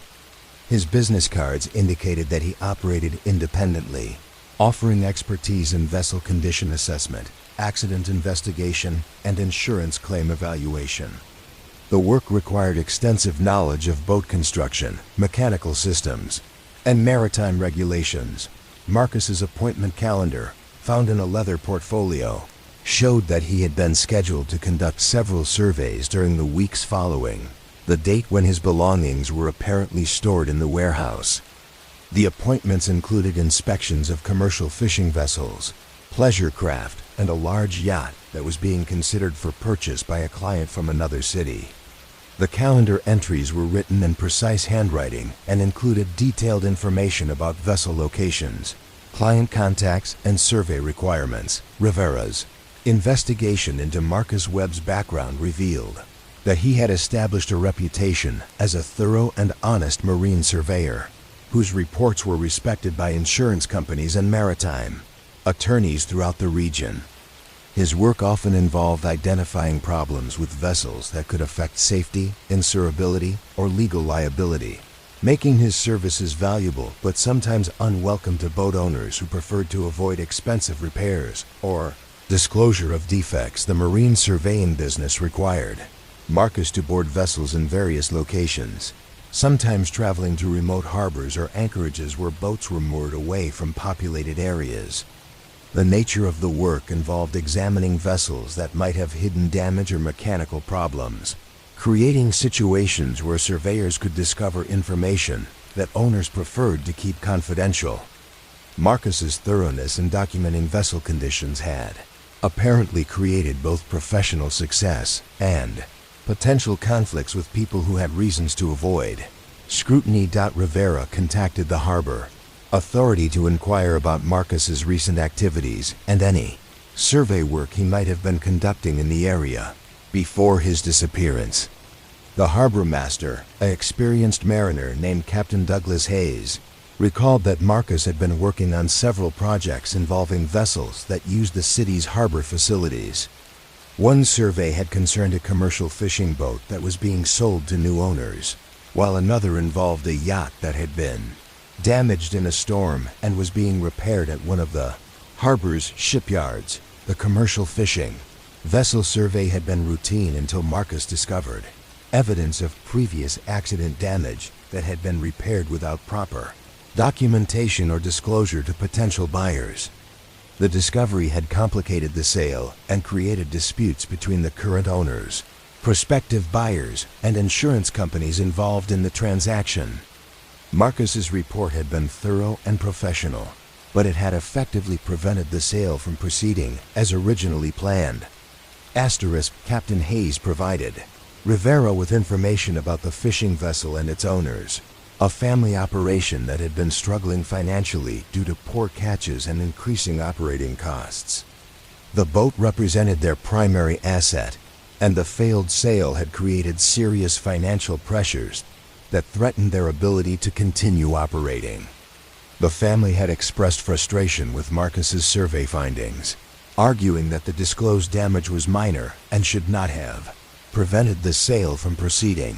The yacht survey had involved different challenges but had also resulted in findings that created problems for the vessel's owners. Marcus had identified structural damage that was more extensive than originally suspected, requiring repairs that would cost significantly more than insurance settlements would cover. The yacht's owners had questioned Marcus's conclusions and had sought second opinions from other surveyors, hoping to find assessments that would support less expensive repair approaches. Rivera's investigation revealed that both survey projects had placed Marcus in conflict with vessel owners who had financial reasons to dispute his findings. The commercial fishing family needed to complete their boat sale to avoid bankruptcy, while the yacht owners faced repair costs that exceeded their insurance coverage. Both situations created potential motives for people to want Marcus's survey reports discredited, or for Marcus himself to be prevented from continuing his involvement in the cases. The warehouse where Marcus's belongings had been found was accessible to members of the fishing cooperative, including the family whose boat sale had been complicated by Marcus's survey findings. Rivera examined the warehouse security and access procedures, finding that cooperative members could enter the building using codes that were changed periodically but were shared among trusted members. The timing of when Marcus's belongings had been placed in storage could not be determined precisely, but the items appeared to have been there for several weeks. Rivera expanded his investigation to include Marcus's personal life and recent activities outside his professional work. Marcus had lived alone in a waterfront apartment that provided views of the harbor and easy access to the docks where many of his survey subjects were moored. His neighbors described him as quiet and professional, someone who maintained regular schedules and was often seen carrying the equipment cases and clipboards associated with his surveying work. The apartment showed signs that Marcus had left expecting to return within a few days. Mail was accumulating, but utility services remained active and there were no indications that he had prepared for an extended absence. Personal items remained in their usual locations, and the refrigerator contained food that was only beginning to spoil, suggesting that his departure had been recent and probably unplanned.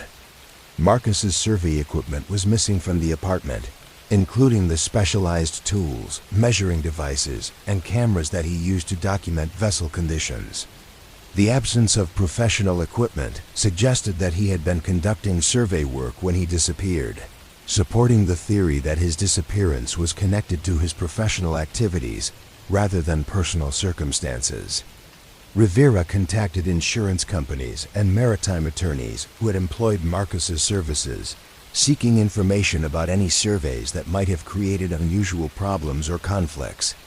The inquiries revealed that Marcus had been working on several sensitive cases involving vessels with complicated ownership histories or disputed damage claims. Some cases involved boats that had been involved in accidents or had mechanical problems that owners were trying to conceal from insurance companies or potential buyers.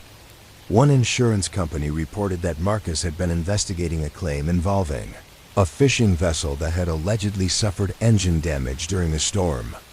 Marcus's preliminary findings suggested that the damage might have been caused by improper maintenance rather than weather conditions, potentially voiding the insurance coverage and creating liability for the boat's owners. The case was still under investigation when Marcus disappeared, leaving the insurance company without his final report and recommendations. Another case involved a yacht that had been found adrift with no one aboard, creating questions about what had happened to its occupants and whether the incident involved criminal activity. Marcus had been hired to examine the vessel for evidence that might explain the circumstances of the abandonment. His survey was intended to determine whether the yacht had experienced mechanical failures weather damage, or other problems that might account for the mysterious circumstances. The yacht abandonment case had attracted attention from multiple law enforcement agencies because the missing occupants included a businessman who had been under investigation for financial crimes. The yacht survey was part of a larger investigation into the businessman's activities and his possible flight from prosecution. Marcus's examination of the vessel was intended to provide evidence about whether the abandonment had been planned or had resulted from emergency circumstances. Rivera realized that Marcus's disappearance might be connected to his involvement in cases that had implications beyond simple vessel surveys. If Marcus had discovered evidence related to criminal activities or had been asked to conceal information to protect people involved in illegal enterprises, he might have encountered pressures that led to his disappearance. The marine surveying business had apparently brought Marcus into contact with situations that involved more than technical assessment of vessel conditions. The investigation expanded to include examination of Marcus's business records and client files, looking for patterns that might indicate which surveys had created the greatest risks or conflicts. Rivera found that Marcus maintained meticulous records of his survey activities, including detailed notes about vessel conditions, client interactions, and any unusual circumstances he encountered during his work.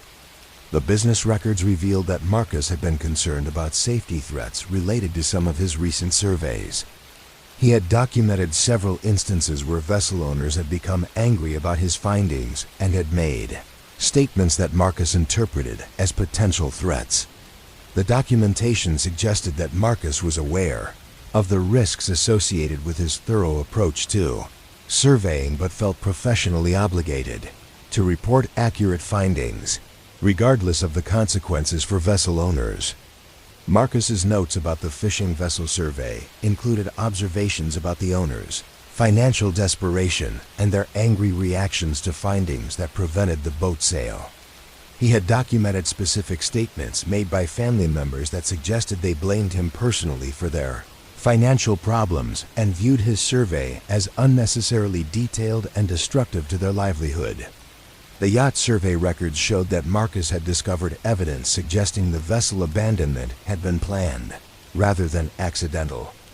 His preliminary findings indicated that valuable equipment had been removed from the yacht before it was found adrift, and that emergency equipment had been used in ways consistent with deliberate abandonment, rather than emergency evacuation. The implications of these findings could affect both insurance claims and criminal investigations related to the missing businessman. Rivera's investigation revealed that Marcus Webb had become involved in cases that carried risks he might not have fully anticipated when he accepted the survey assignments. His professional integrity and thoroughness had led him to discover information that created problems for people, with both financial and legal reasons to want his findings suppressed or discredited. The warehouse storage of Marcus's personal belongings suggested that someone had access to his apartment and had moved his possessions to a location where they would not be immediately discovered. The choice of the fishing cooperative warehouse indicated knowledge of harbor operations and access to facilities that were not regularly monitored by security personnel. As winter continued, Rivera maintained his investigation into Marcus Webb's disappearance while considering the possibility that the case was connected to larger patterns of criminal activity in the maritime community. The harbor's isolation and the independent nature of fishing and boating operations created opportunities for illegal activities that might not be immediately obvious to law enforcement personnel who lacked maritime experience. The marine surveying business had placed Marcus at the intersection of legitimate commerce and potentially criminal enterprises, giving him access to information that could be valuable or dangerous depending on how it was used. His disappearance demonstrated how professional responsibilities could create personal risks that extended far beyond the technical aspects of vessel inspection and documentation. Rivera understood that solving Marcus's case might require understanding not just what had happened to the surveyor, but also the broader context of maritime activities that operated in the gray areas between legitimate business and criminal enterprise. The harbor community's traditions of independence and mutual protection could either help or hinder the investigation, depending on whether Marcus was viewed as someone who had served the community's interests or had threatened its stability. The investigation continued through the cold months, with Rivera working to build relationships within the harbor community that might provide information about Marcus's final activities and the circumstances that led to his disappearance. The case had revealed the complexity of maritime commerce and the potential dangers faced by professionals whose work required them to uncover truths that others preferred to keep hidden. Marcus Webb's story became another chapter in the ongoing narrative of individuals whose professional duties had brought them into contact with criminal activities and created risks that they might not have anticipated. His thorough approach to marine surveying had apparently uncovered information that someone found threatening enough to warrant his removal from the situation, leaving behind only the mystery of his personal belongings stored in a warehouse beside the harbor where he had conducted his final surveys. The university library's reading room held the silence of centuries, where Professor Julia Morrison spent her evenings researching historical documents that revealed the hidden stories of the city's past.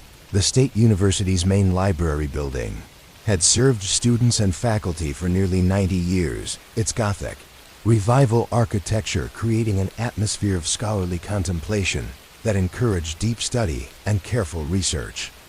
The reading room occupied the library's most prestigious space, with high vaulted ceilings, tall windows that provided natural light during daytime hours, and wooden tables that had been polished smooth by generations of students and professors who had pursued knowledge within these walls.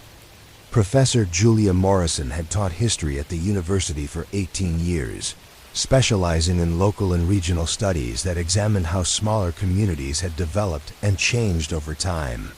Her research focused on the social and economic forces that had shaped the city during the 20th century, particularly the periods of growth and transformation that had created the modern urban landscape.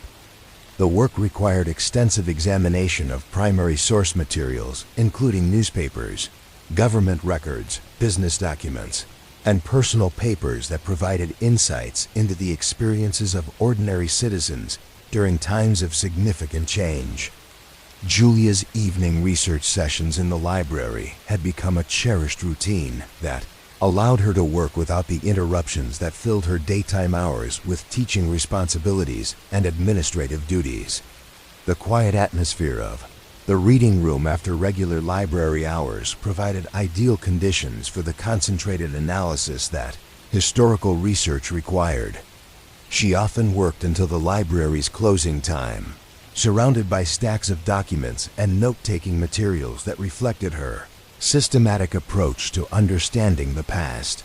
The current project that occupied Julia's research time involved examining the city's development during the 1950s and 1960s, when post-war economic growth had transformed the community from a small regional center into a significant metropolitan area. The period had been marked by rapid population growth, expanding businesses, and major infrastructure projects that had required extensive planning and coordination between government officials, business leaders, and community organizations. Julia's research had uncovered evidence of development projects that had been approved and implemented without the public scrutiny that would be required under current regulations. Urban renewal programs had displaced established neighborhoods, highway construction had divided communities, and industrial development had been pursued with limited consideration for environmental impacts or long-term community effects. The documentation revealed decision-making processes that had prioritized economic growth over social equity and environmental protection. The university's Special Collections Department had recently acquired a significant donation of papers from the estate of former city planning director William Hartwell, who had overseen many of the major development projects during the growth period that Julia was studying. The collection included official correspondence, meeting minutes, project plans, and personal notes that provided unprecedented insight into how planning decisions had been made during this transformative period in the city's history.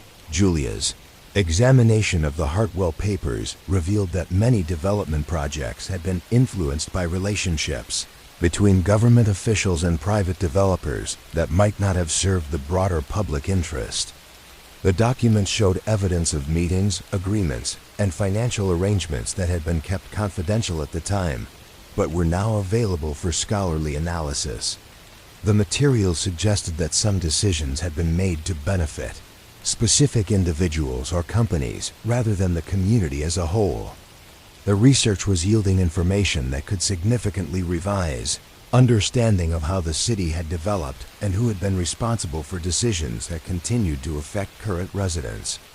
Julia's analysis was revealing patterns of influence and decision-making that had been hidden from public view for decades, raising questions about the integrity of officials who were still remembered as civic leaders and visionaries who had guided the city's successful growth.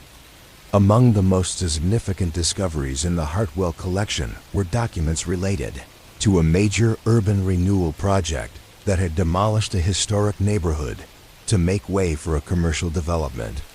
The official justification for the project had emphasized economic benefits and modernization, but the papers revealed that the area had been targeted primarily because its residents lacked political influence to resist displacement.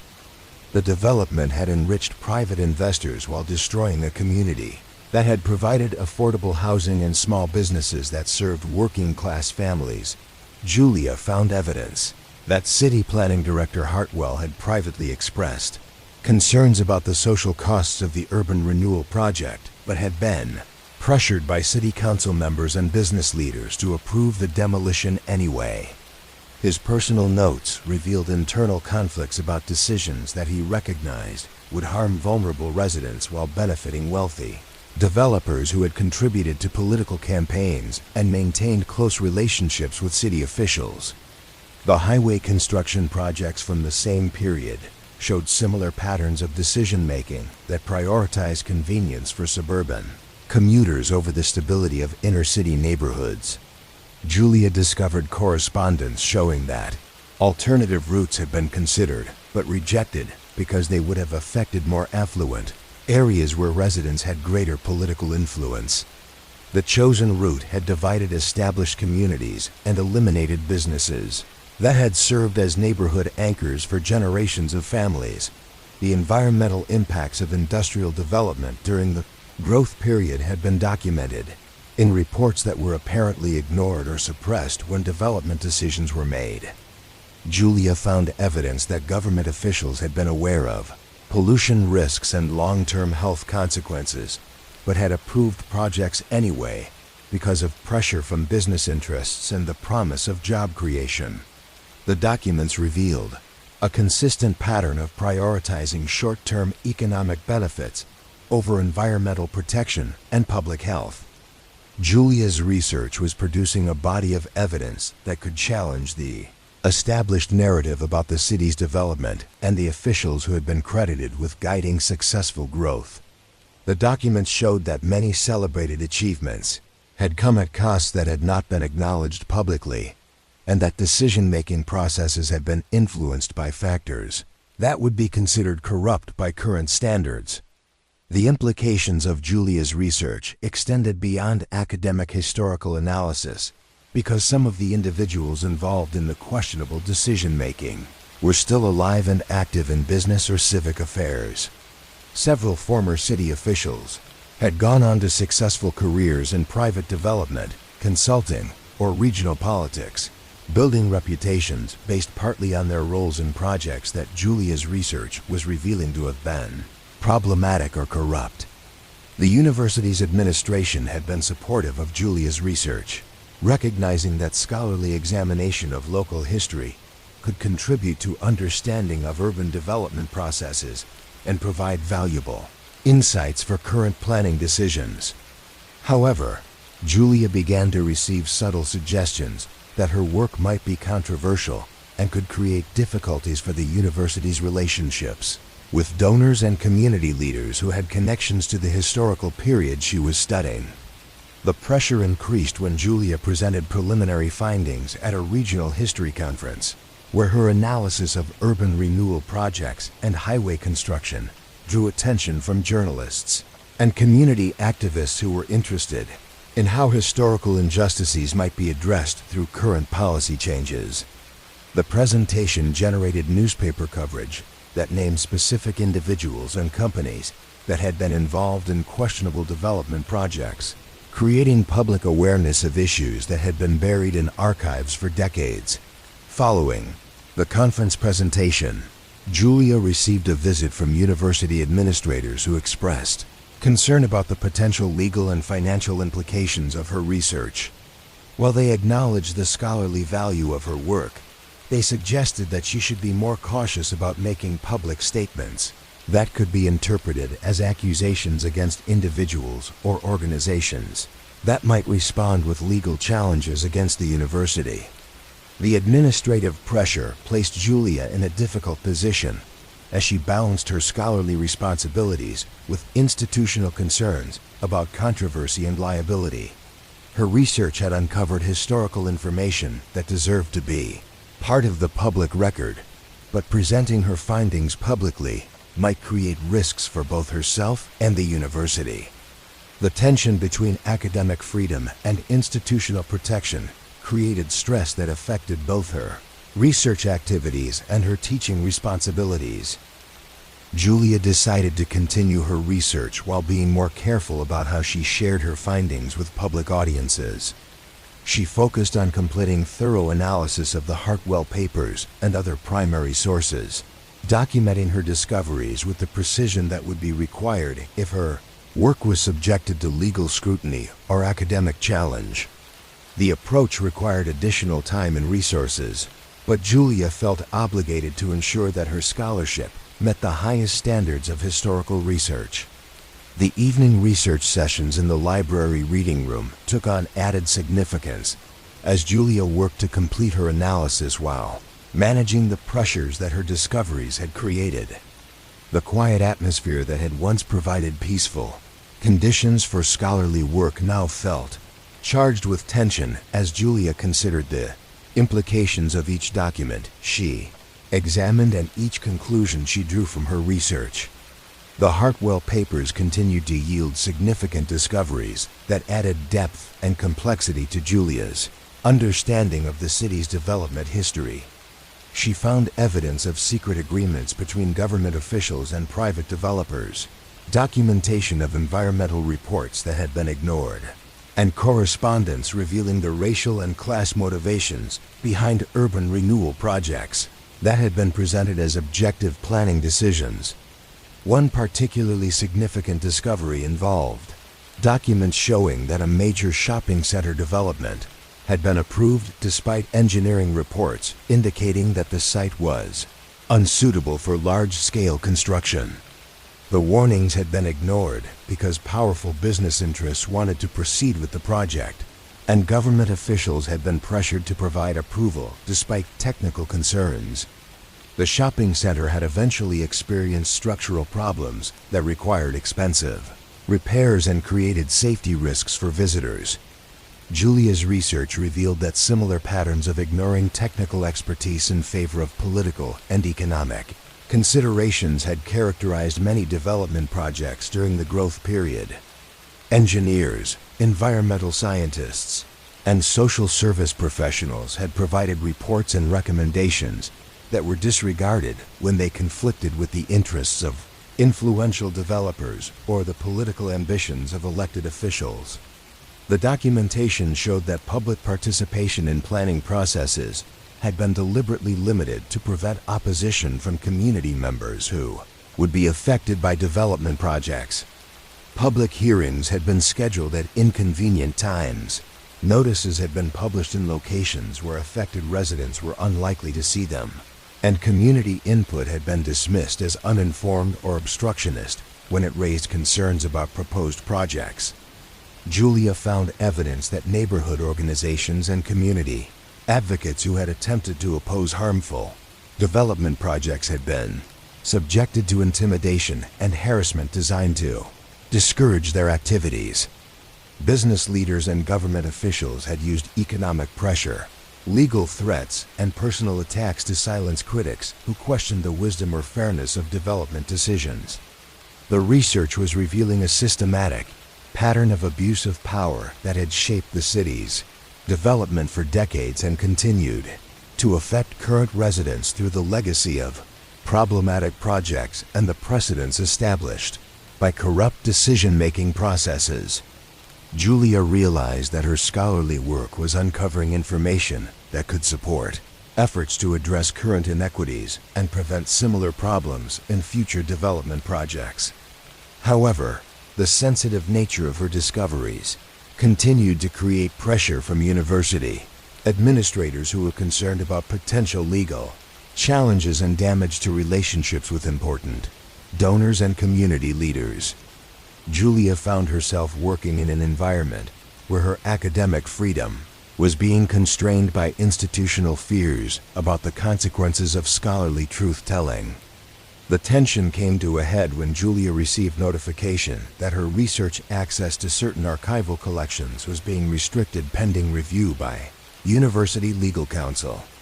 The restrictions were presented as routine security measures, but Julia recognized them as attempts to limit her ability to continue uncovering evidence that university administrators found troubling or dangerous. Julia's situation reflected the broader challenges faced by scholars whose research uncovered inconvenient truths about powerful individuals or institutions. The pursuit of historical accuracy and scholarly integrity could create conflicts with institutional interests and community relationships that universities needed to maintain for financial and political reasons. The library reading room continued to provide a refuge where Julia could work with materials she had already obtained, but her ability to expand her research was being limited by administrative obstacles that were clearly related to the controversial nature of her discoveries. The quiet atmosphere that had once supported peaceful, scholarly contemplation now felt charged with the tension of institutional conflict and personal pressure. Julia's research had demonstrated how historical archives could contain evidence of corruption and abuse that remained relevant to current community issues and political relationships. The documents she had examined provided a different perspective on celebrated civic leaders and development projects, revealing the human costs and ethical compromises that had been hidden from public view for decades. The case of Professor Julia Morrison illustrated how academic research could uncover truths that created discomfort for institutions and individuals who preferred that certain aspects of history remain buried in archives. Her work showed how scholarly investigation could reveal patterns of decision-making that challenged official narratives about community development and civic leadership. The investigation into historical documents had become a form of detective work that revealed crimes and misconduct that escaped accountability during the periods when they occurred. Julia's research demonstrated how archives could serve as repositories of evidence that might eventually expose wrongdoing and provide information needed for understanding and addressing the long-term consequences of corrupt decisions. The evening hours in the university library had become a battleground where the pursuit of historical truth confronted institutional interests and community pressure to maintain established narratives about the past. Julia's story showed how scholars could find themselves isolated and threatened when their research challenged powerful interests and revealed uncomfortable truths about respected community leaders and institutions. Old newspaper buildings stood silent in the pre-dawn darkness, where retired journalist Frank Patterson had spent 40 years documenting the city's daily dramas and hidden truths. The Herald Building had been the heart of the city's information network for over 6 decades, its brick facade and tall windows reflecting the solid, dependable character that newspapers had once represented in American communities. The building housed not only the editorial, offices and printing facilities, but also the archives where Decades of local journalism were preserved in bound volumes and filing cabinets that contained the first draft of the city's history. Frank Patterson had joined the Herald as a rookie reporter in 1965, fresh from journalism school and eager to cover the stories that shaped his hometown's development. Over the course of his 40-year career, he had progressed from covering city council meetings and school board elections to serving as the paper's senior investigative reporter, responsible for examining complex stories that required patience, persistence, and careful verification of sources and facts. The newspaper industry had changed dramatically during Frank's career, with technological advances transforming how news was gathered, produced, and distributed. However, the fundamental principles of good journalism had remained constant: the need to verify information, protect sources, serve the public interest, and maintain independence from the political and economic pressures that could compromise editorial integrity. Frank had built his reputation by adhering to these principles, even when they created difficulties with advertisers, government officials, or community leaders who preferred less scrutiny of their activities. Frank's retirement in 2005 had not ended his connection to journalism or his interest in the stories that continued to shape the community he had covered for so many years. He maintained an office in the Herald building where he worked on book projects, consulted with current reporters on complex investigations, and organized the newspaper's archives to ensure that important historical information would remain accessible to future researchers and journalists. The archival work had become Frank's primary focus during retirement, as he recognized that the newspaper's files contained invaluable documentation of the city's development and the decisions that had shaped its character. The archives included not only published stories, but also reporters' notes, unpublished investigations, photographs, and correspondence that provided comprehensive records of events and personalities that had influenced local history. During the winter months, Frank spent many quiet evenings in his archive office, working through decades of files and organizing materials according to subjects and time periods that would facilitate future research. The work was methodical and sometimes tedious, but Frank found satisfaction in preserving information that might otherwise be lost as the newspaper industry continued to face economic challenges and staff reductions. One evening in late February, while organizing files from the 1980s, Frank discovered a collection of materials related to an investigation he had conducted but never published. The files concerned allegations of corruption in the city's public works department, specifically involving contracts for road construction and maintenance that had been awarded to companies with connections to city council members and other elected officials. The investigation had been prompted by tips from city employees who reported that contract bidding processes were being manipulated to favor certain companies, and that construction work was being approved and paid for without proper inspection or quality control. Frank's initial research had uncovered patterns of contracting that suggested systematic favoritism and possible kickback schemes involving substantial amounts of public money. The files contained interview notes, financial records, and documentation that Frank had gathered during months of careful investigation. The evidence had been substantial enough to support a major expose that could have revealed widespread corruption and led to criminal prosecutions of public officials and private contractors. However, the story had never been published due to circumstances that Frank now remembered with a mixture of frustration and regret. The investigation had been halted when the Herald's publisher received pressure from advertisers and community leaders who argued that negative coverage of local government would harm the city's reputation and economic development efforts.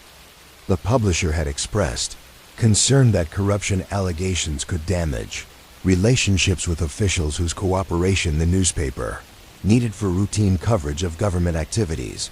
Frank had argued that the public interest required publication of the investigation despite the potential consequences, but the publisher had insisted that the evidence was not strong enough to justify the risks involved in challenging powerful individuals and institutions. The story had been killed, and Frank had been reassigned to less sensitive coverage that would not create controversy or threaten business relationships. The unpublished files had remained in Frank's desk drawer for years, occasionally reviewed when similar allegations surfaced, but never developed into publishable form. The sources who had provided information had eventually stopped contacting Frank when it became apparent that their revelations would not result in public exposure or official action. Some had left city employment, while others had been transferred to positions where they no longer had access to information about contracting irregularities. Frank's review of the old files revealed that many of the officials and contractors involved in the alleged corruption schemes had continued to prosper and advance in their careers. Several city council members from that period had been elected to higher offices, while contractors who had allegedly received favorable treatment had expanded their businesses and become major players in regional construction markets. The passage of time had transformed what had once been current events into historical information, but Frank realized that the patterns of behavior documented in his files might still be relevant to understanding how local government operated and who wielded influence in decision-making processes. The investigation had revealed networks of relationships and mutual support that could provide insight into current political and economic dynamics. Frank decided to examine whether similar patterns of favoritism and possible corruption continued to characterize city contracting processes. His years of covering local government had given him knowledge of how to analyze public records and identify irregularities that might indicate ongoing problems. The research would satisfy his journalistic curiosity while potentially uncovering information that current reporters could use for contemporary investigations. Analysis of recent contracting records revealed that many of the same companies that had been involved in questionable activities during the 1980s continued to receive significant amounts of city business. The firms had grown larger and more sophisticated, but they maintained the same relationships with government officials that had apparently provided advantages in earlier decades. New companies had also joined the network of preferred contractors, often through partnerships or connections with established players. Frank's examination of contract awards, bidding procedures, and project outcomes suggested that the favoritism documented in his unpublished investigation had not been eliminated, but had evolved into more subtle forms that were less obvious to casual observation. The relationships between officials and contractors had become more institutionalized, with contractors supporting political campaigns, sponsoring community events, and hiring former government employees in ways that created ongoing mutual obligations. The research revealed that public works projects continued to experience cost overruns, delays, and quality problems that suggested inadequate oversight and accountability. Citizens complained about road maintenance that required frequent repairs, construction projects that disrupted communities for extended periods, and public facilities that experienced problems shortly after completion. The patterns were consistent with the corruption, allegations that Frank had investigated but never published decades earlier. Frank realized that his unpublished investigation from the 1980s could provide context and background for understanding current problems in city government. The historical perspective could help explain why certain problems persisted despite changes in personnel and administrative procedures. The networks of influence that Frank had documented continued to shape how decisions were made and how public resources were allocated. The decision about what to do with this information created a dilemma for Frank similar to the one he had faced during his active journalism career. The evidence suggested ongoing problems that deserved public attention, but Frank was no longer in a position to publish investigations or influence editorial decisions. His status as a retired employee limited his ability to pursue the story through official channels at the Herald. Frank considered whether to share his findings with current Herald reporters or with journalists at other media outlets who might be interested in investigating municipal contracting practices. However, he was aware that the newspaper industry's economic difficulties had reduced the resources available for time-consuming investigations, and that editors might be reluctant to pursue stories that could create controversy or alienate advertisers and community leaders. The files from Frank's unpublished investigation represented a form of institutional memory that could be valuable for understanding the historical context of current problems. However, the information also raised questions about journalism's role in protecting or exposing corruption, and about the pressures that could prevent important stories from reaching the public even when substantial evidence supported their publication. Frank's situation reflected broader changes in journalism that had occurred during his retirement years. Local newspapers had experienced declining circulation, reduced staff, and increased economic pressures that made investigative reporting more difficult and risky. The relationship between media outlets and the communities they served had become more complicated as papers struggled to maintain financial viability while fulfilling their traditional watchdog role. The Herald building itself had become a symbol of these changes, with much of the structure now leased to other tenants as the newspaper required less space for its reduced operations. The printing facilities had been moved to a regional location, and many editorial functions had been consolidated or eliminated. Frank's archive office was one of the few spaces that maintained the character of the building's journalistic heritage. The quiet evenings that Frank spent organizing historical files had become meditation on the evolution of journalism and the challenges of maintaining accountability in communities where media, government, and business interests were interconnected in complex ways. The unpublished investigation from the 1980s represented both the potential of journalism to expose wrongdoing and the limitations that could prevent important information from reaching the public. Frank's review of his old files had revealed that corruption investigations often required years to develop and could be derailed by pressures that had little to do with the quality of evidence or the importance of the issues involved. The unpublished story demonstrated how journalism could fail to serve the public interest, even when reporters did thorough work and uncovered significant information about official misconduct.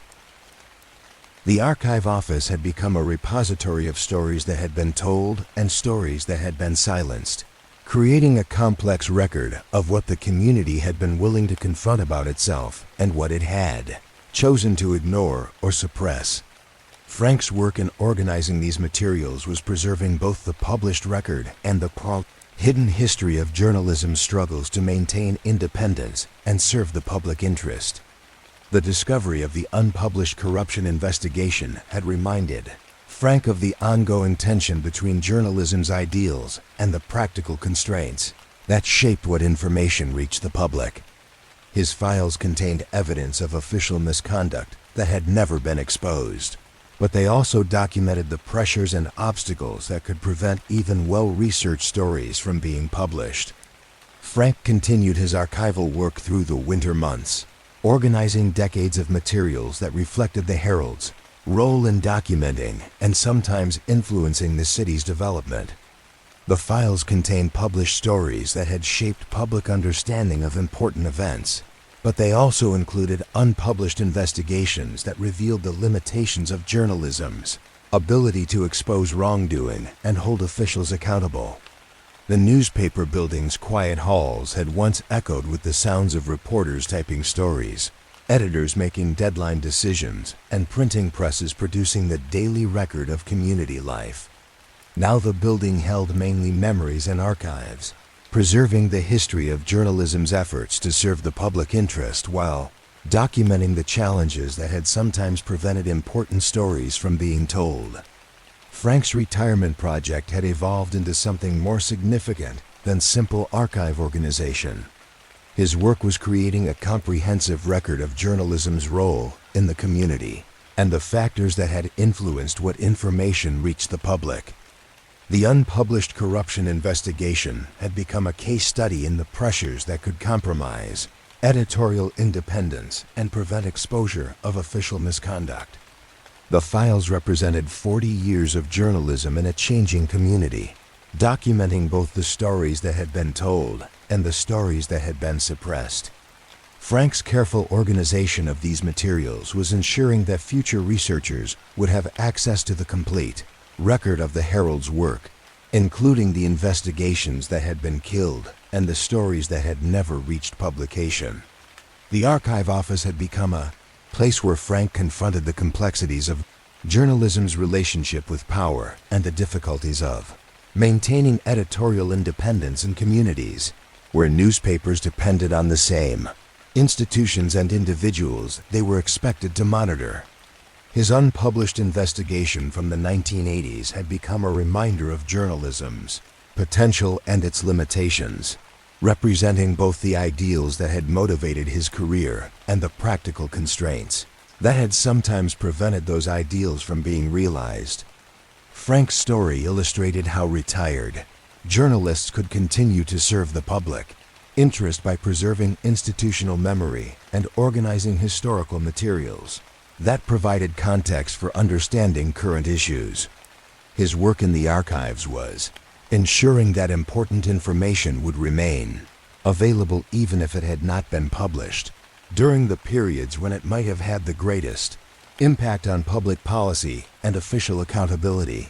The medical examiner's office hummed quietly with the ventilation systems that maintained the precise environmental conditions required for preserving evidence and conducting thorough investigations into the circumstances of unexplained deaths. Dr. Patricia Winters had served as the county's chief medical examiner for 12 years, bringing to the position a combination of forensic expertise and administrative experience that had enhanced the office's reputation for thorough and objective death investigations. The facility occupied a modern building designed specifically for forensic work, with laboratories, examination rooms, and storage areas that met the highest standards for maintaining the integrity of evidence and ensuring accurate analysis of medical and physical findings. Medical examiners' office served not only the city, but also smaller communities throughout the county, providing forensic services for deaths that occurred under suspicious circumstances, in accidents, or from unknown causes that required professional investigation. The work involved collaboration with law enforcement agencies, attorneys, insurance companies, and families seeking answers about the deaths of loved ones under circumstances that raised questions, requiring medical and scientific analysis. Dr. Winters had developed expertise in forensic pathology during residency, training at major medical centers, followed by fellowship study that focused specifically on death, investigation, and the analysis of evidence related to criminal cases. Her approach to forensic work emphasized careful observation, methodical analysis, and objective reporting that could withstand scrutiny in legal proceedings where her findings might influence decisions about criminal charges or civil liability. The caseload during winter months typically included deaths related to weather conditions, household accidents involving heating systems or carbon monoxide, and the various medical emergencies that increased during periods when people spent more time indoors and had reduced access to regular medical care. Each case required individual attention and analysis that took into account the specific circumstances, medical history, and physical evidence associated with the death. During the first week of March, Dr. Winters received a case that initially appeared routine, but gradually revealed complexities that required extended investigation and analysis. The deceased was a man named George Fletcher, age 62, who had been found in his home by a neighbor who became concerned when George failed to appear for their regular morning walks around the neighborhood. George Fletcher had lived alone since his wife's death 3 years earlier, maintaining a quiet lifestyle centered around retirement activities, including gardening, reading, and the daily walks that had helped him cope with grief and maintain physical fitness. His neighbors described him as reliable and consistent in his habits, making his absence from the morning walk unusual enough to prompt concern and the welfare check that led to the discovery of his body. Asterisk. The initial examination of George's home revealed no signs of forced entry, struggle, or obvious criminal activity. He was found in his bedroom, apparently having died during sleep, with no immediate evidence of trauma or foul play. The circumstances suggested natural death, possibly related to heart disease or other medical conditions common among men of his age. However, several aspects of the scene prompted Dr. Winters to conduct a more thorough investigation than would typically be required for apparent natural deaths. George's medical history included treatment for high blood pressure and elevated cholesterol, conditions that were being managed through medication and lifestyle modifications recommended by his physician. However, his recent medical records showed that his condition had been stable and well controlled, with no recent changes that would suggest increased risk of sudden death. The medications found in his home were current and appeared to have been taken according to prescribed schedules. The physical examination revealed that George was in better condition than would be expected for someone who had died from natural causes related to his known medical issues. His cardiovascular system showed the expected changes associated with aging and his medical history, but not the acute problems that would typically cause sudden death. The findings prompted Dr. Winters to order toxicology testing and additional analyses that could identify less obvious causes of death. Toxicology results revealed the presence of a prescription sedative in George's system at levels that exceeded therapeutic ranges, but were not immediately fatal in typical circumstances. The medication was not among the prescriptions found in George's home, and his medical records showed no recent prescriptions for sedatives or sleep aids. The findings suggested that George had consumed medication that had not been legally prescribed for him or that had been administered without his knowledge. Dr. Winters expanded her investigation to examine George's recent activities and contacts, looking for circumstances that might explain how he had obtained or been given the sedative found in his system. The investigation revealed that George had been experiencing sleep difficulties following his wife's death and had mentioned to several friends that he was considering asking his doctor about medication to help with insomnia and anxiety. However, George's physician confirmed that no sedatives had been prescribed for him and that George had not requested such medication during his recent medical appointments. The doctor had recommended non-pharmaceutical approaches to managing sleep problems, including exercise, relaxation techniques, and counseling services that were available through local support groups for individuals dealing with grief and loss. The investigation into George's recent activities revealed that he had been spending time with a woman named Margaret Stevens, a widow who lived in the same neighborhood and had known George and his wife for several years. Margaret had begun visiting George more frequently after his wife's death, offering companionship and assistance with household tasks that had become more difficult for him to manage alone.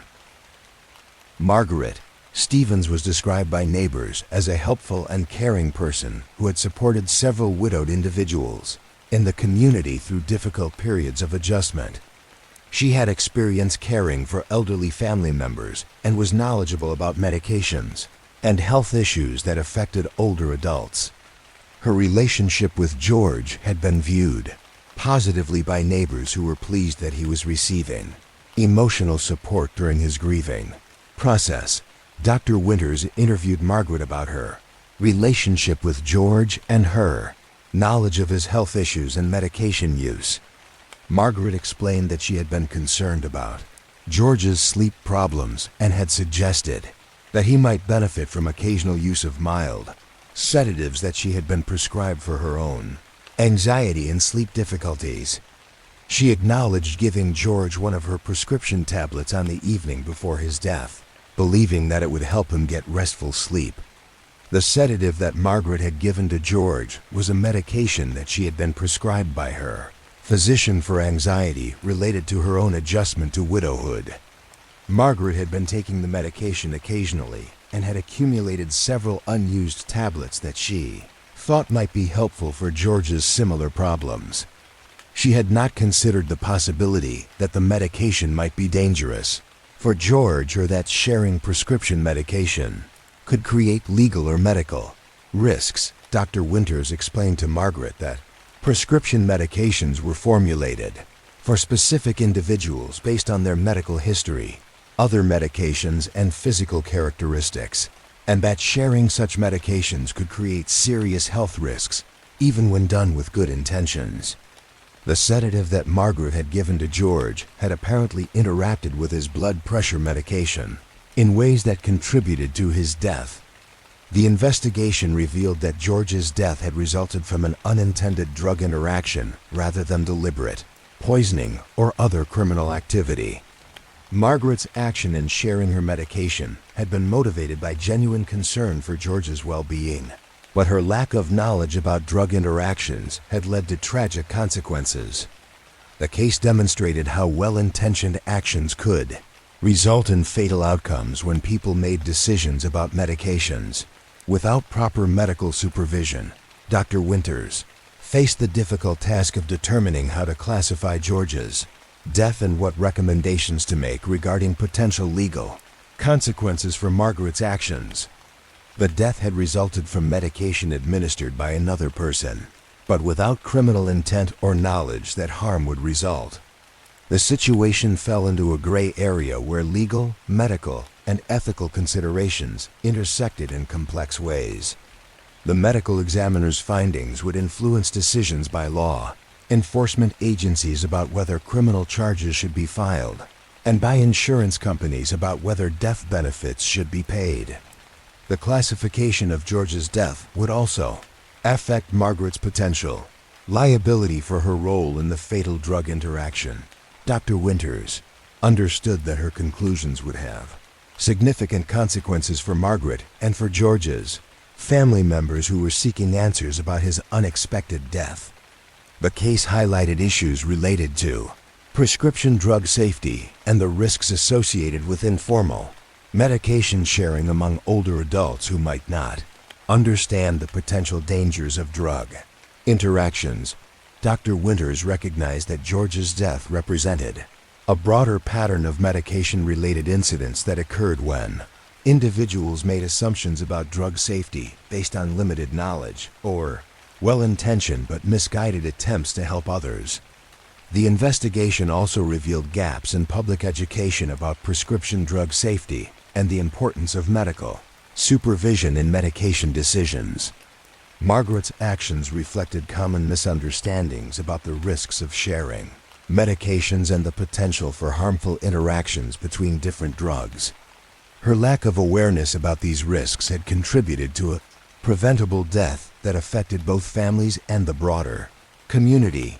Dr. Winters completed her examination and analysis with careful attention to the scientific evidence while considering the human dimensions of the case. George's death had resulted from a complex interaction of medical, social, and behavioral factors that could not be reduced to simple categories of natural death or criminal homicide. The findings required careful explanation that would help legal and insurance decision-makers understand the circumstances while providing closure for family members who were grieving the loss. The medical examiner's office had encountered similar cases where prescription drug interactions had caused deaths that fell between natural causes and criminal actions. The increasing use of multiple medications by older adults had created new risks that were not always well understood by patients, family members, or even healthcare providers who might not have complete information about all medications being used. Dr. Winters prepared her final report with documentation that would support whatever legal or administrative decisions might be made regarding George's death and Margaret's role in the circumstances that led to the fatal outcome. The report included detailed analysis of the toxicology findings, explanation of the drug interaction that had caused George's death, and discussion of the factors that had contributed to the tragic outcome. The case represented the kind of complex investigation that had become more common as the population aged and prescription drug use increased.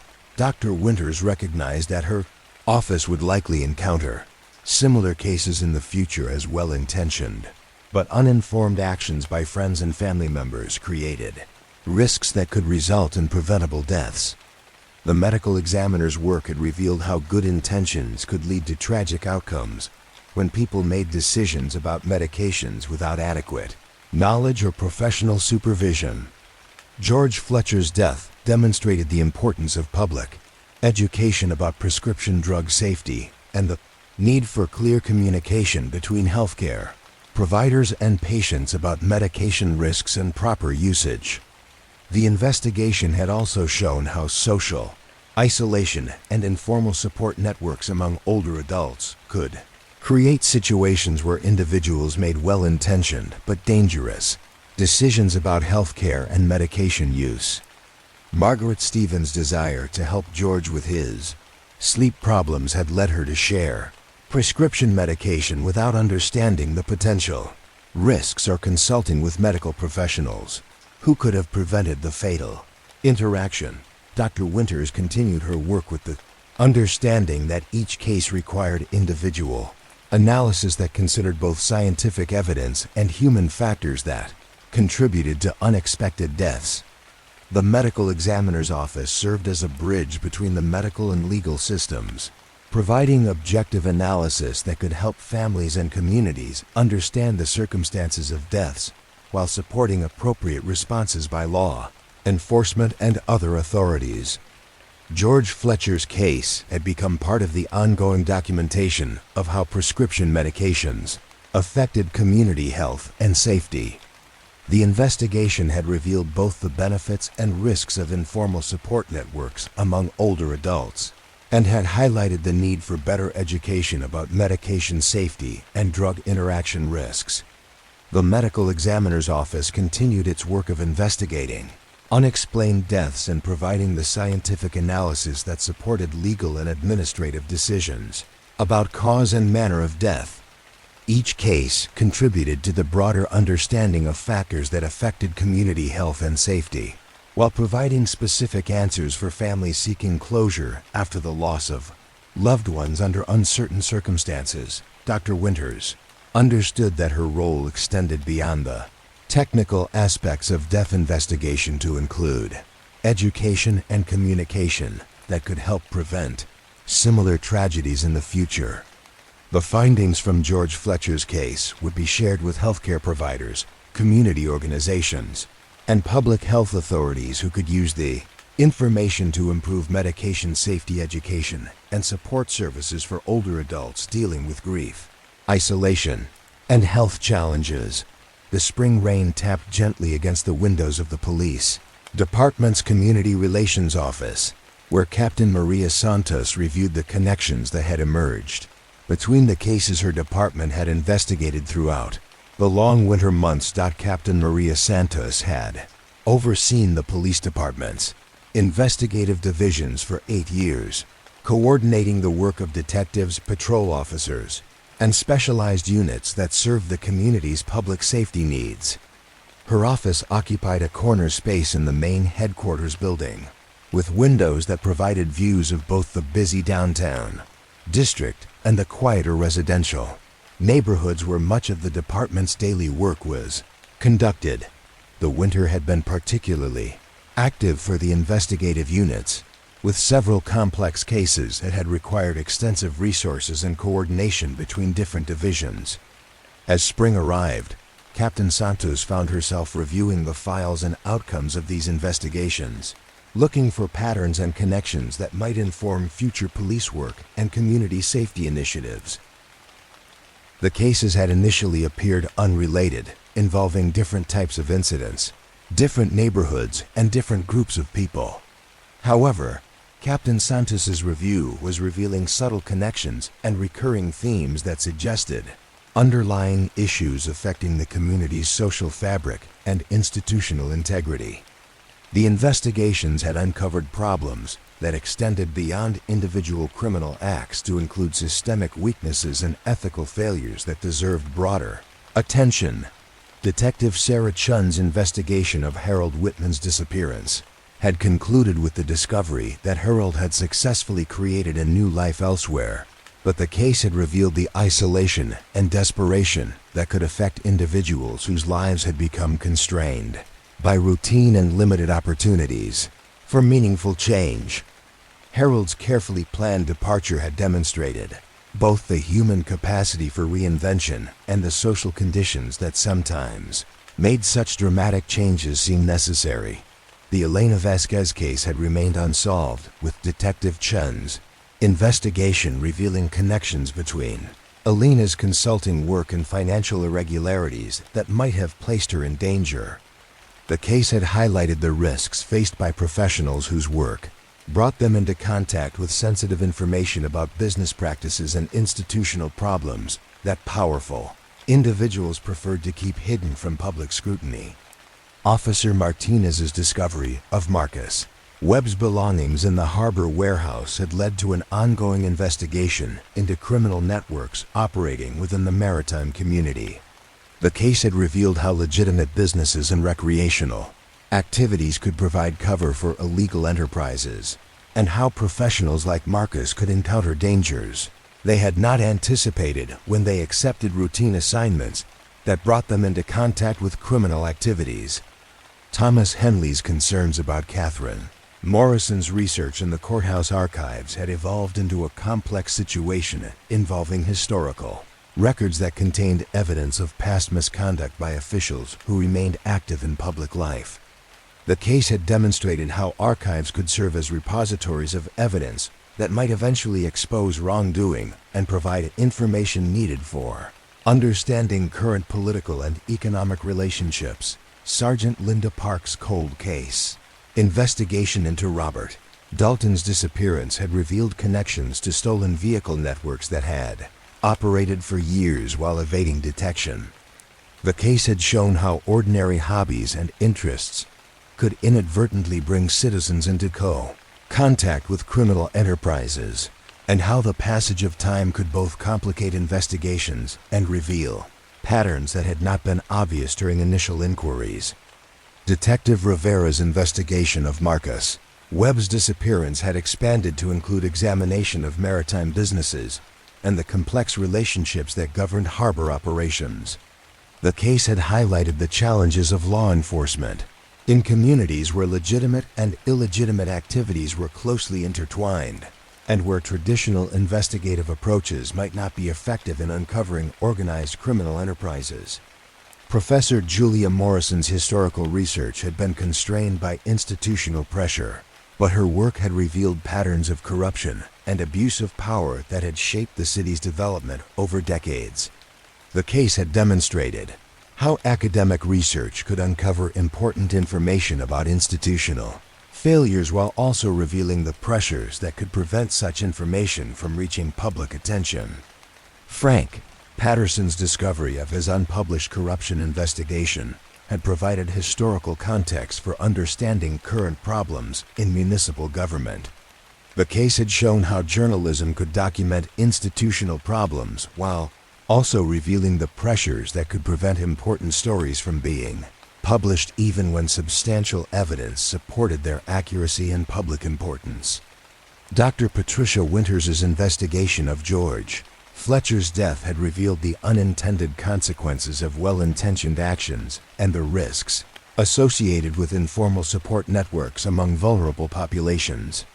The case had highlighted the need for public education about medication safety and the importance of professional supervision in healthcare decisions that could affect life and death outcomes. Captain Santos recognized that these cases collectively painted a picture of a community where surface appearances of normalcy and stability masked underlying problems related to corruption, criminal enterprise, and institutional dysfunction. The investigations had revealed networks of relationships and mutual obligation that operated outside official oversight and created risks for individuals who encountered them inadvertently or professionally. the pattern that emerged from reviewing the cases suggested that the city's problems were not limited to individual criminal acts, but reflected broader systemic issues that affected multiple institutions and created environments where misconduct could flourish without adequate accountability. The investigations had uncovered evidence of problems in government, business, academia, and civil society that had persisted for years and continued to affect current residents and institutions. Captain Santos understood that addressing these systemic problems would require coordination between law enforcement agencies and other institutions that had responsibilities for oversight, regulation, and public accountability. The police department's investigative work had revealed problems that extended beyond criminal law enforcement to include issues that required attention from prosecutors, regulatory agencies, elected officials, and community organizations. The cases had also demonstrated the importance of protecting individuals whose professional responsibilities brought them into contact with sensitive information or criminal activities. The disappearances and pressures experienced by people like Elena Vasquez, Marcus Webb, Julia Morrison, and Frank Patterson suggested that whistleblowers and truth-tellers faced risks that the community had not adequately recognized or addressed through protective policies and support systems. Captain Santos began developing recommendations for policy changes and institutional reforms that could address the problems revealed by the winter's investigations. The recommendations included proposals for strengthening oversight of government, contracting, improving coordination between law enforcement agencies and regulatory bodies, and creating better protection for individuals whose work required them to examine or report on institutional problems. The police department's role in addressing systemic corruption and institutional dysfunction required approaches that went beyond traditional criminal investigation to include collaboration with prosecutors, regulatory agencies, and community organizations that had expertise in specific areas of concern. Captain Santos recognized that effective reform would require sustained effort and coordination among multiple stakeholders who shared responsibility for institutional integrity and public accountability. The spring months provided opportunities for Captain Santos to begin implementing some of the recommendations that had emerged from reviewing the winter's cases. The police department initiated new training programs for officers who worked in areas where they might encounter organized criminal activities or institutional corruption. The training emphasized the importance of recognizing patterns and connections that might not be obvious during initial investigations. The department also established new protocols for protecting individuals who provided information about criminal activities or institutional problems. The protocols included procedures for maintaining confidentiality, providing security when necessary, and coordinating with other agencies that had resources for supporting whistleblowers and vulnerable witnesses who faced retaliation for their cooperation with investigations. Captain Santos worked with prosecutors and regulatory agencies to develop better information sharing procedures that could help identify patterns of criminal activity and institutional dysfunction that crossed jurisdictional boundaries or involved multiple types of violations. The collaboration was designed to ensure that evidence developed during police investigations could be effectively used by other agencies that had authority to address regulatory violations, civil rights problems, or other issues that extended beyond criminal law enforcement. The community relations aspects of Captain Santos's responsibilities included public education about the risks and warning signs associated with organized criminal activities and institutional corruption. The education programs were designed to help citizens recognize situations where they might inadvertently become involved with criminal enterprises or where they might observe activities that deserved law enforcement attention. The cases had demonstrated that ordinary citizens could encounter criminal activities through their professional work, recreational interests, or community involvement without initially recognizing the dangers or understanding how to respond appropriately. The education programs provided information about resources available to individuals who found themselves in such situations and emphasized the importance of seeking professional assistance rather than trying to handle complex or dangerous situations alone. Captain Santos also worked to improve the police department's relationships with academic institutions, media organizations, and other groups whose work contributed to public understanding of institutional problems and community issues. The collaboration was designed to support legitimate research and journalism while ensuring that sensitive law enforcement information was handled appropriately and that investigations were not compromised by premature disclosure.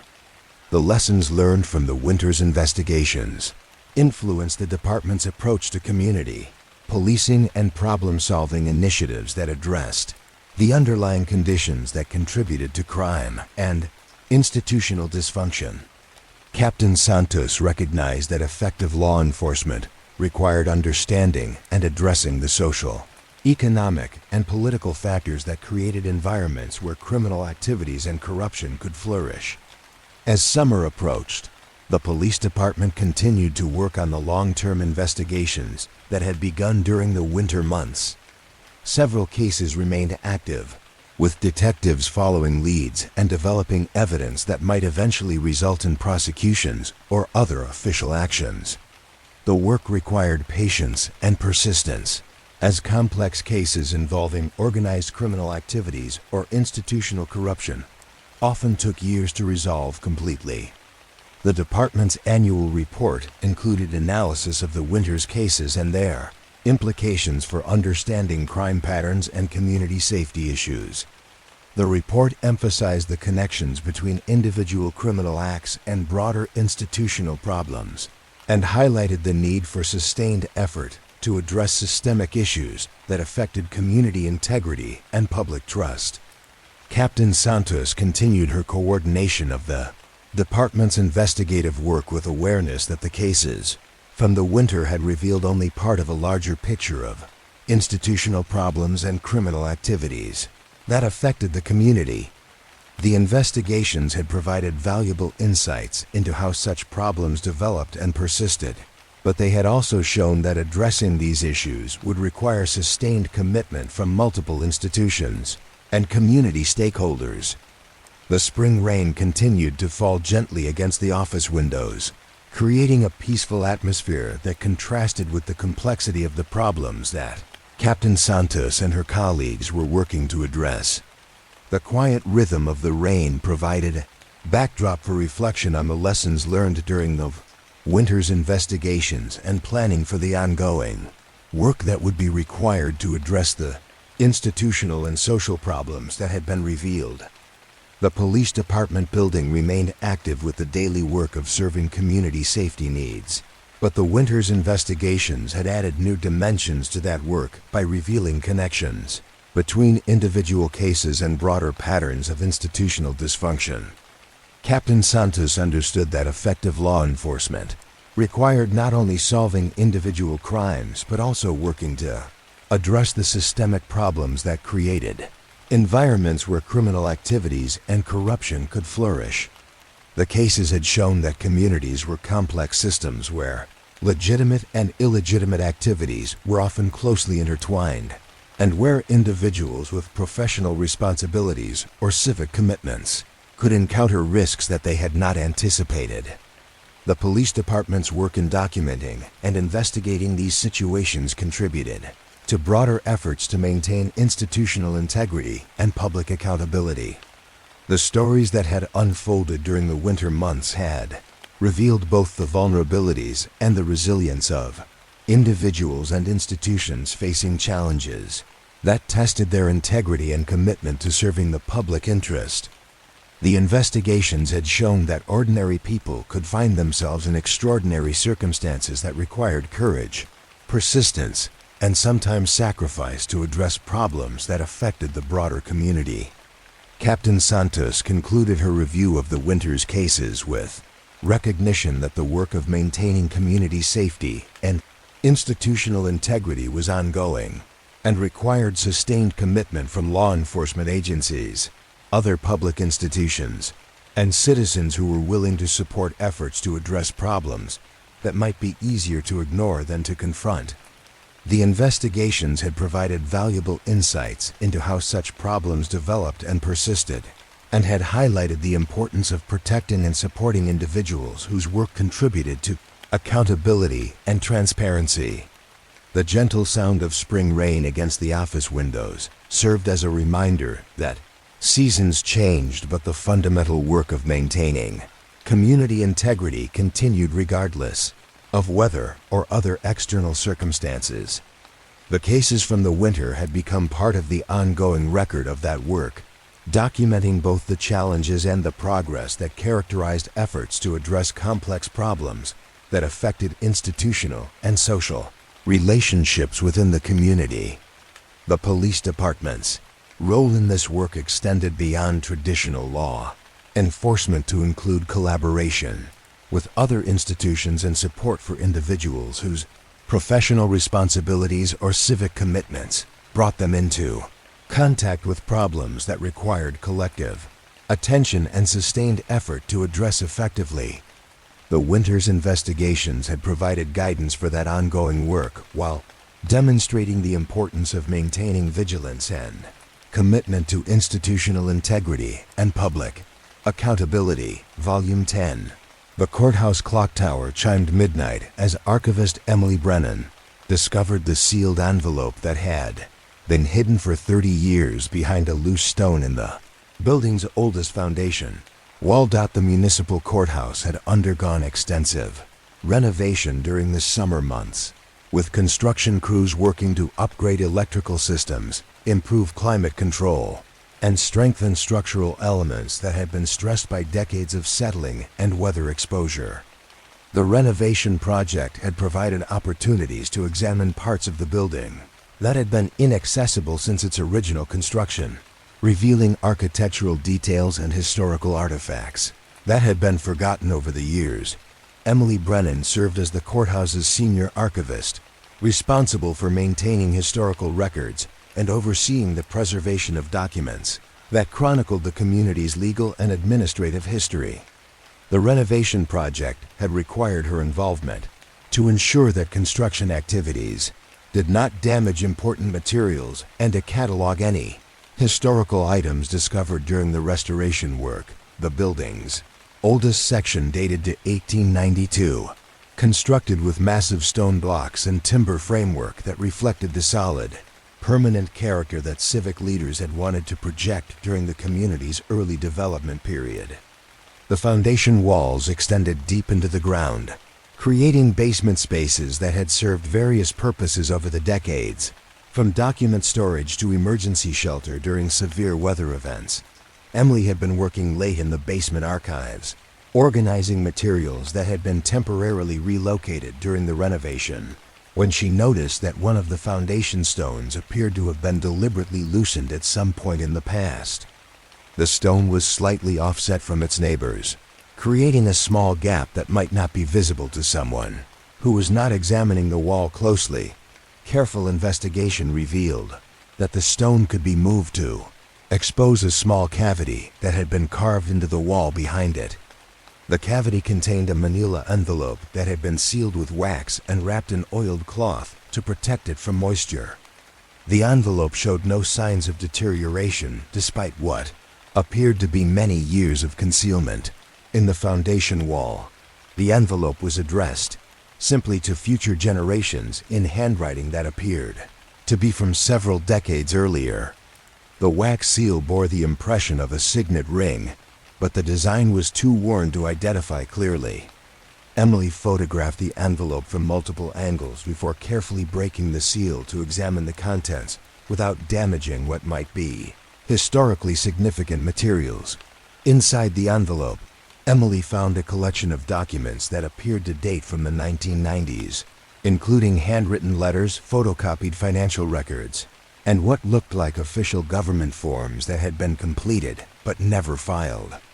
The materials were accompanied by a typed letter that served as an explanation for why the documents had been hidden and what they represented.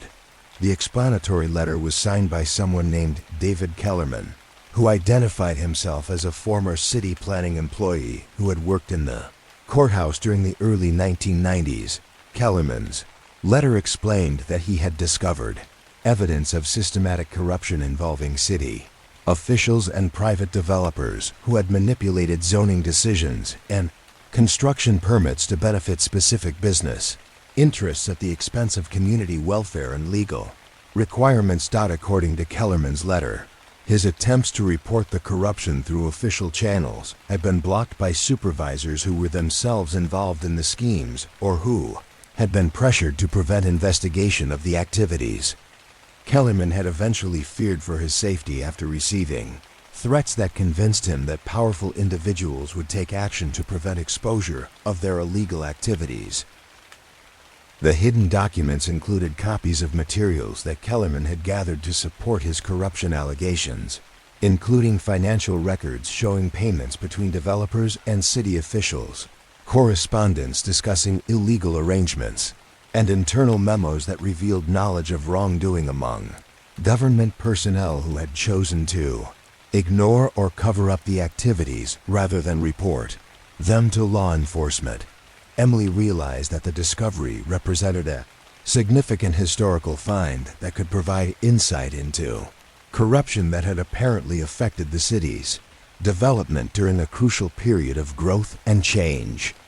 However, she also understood that the materials might contain information that could still be relevant to current legal and political situations if the individuals involved remained alive and active in community affairs. The documents revealed a pattern of corruption that had involved multiple city departments and dozens of development projects that had been approved through illegal processes.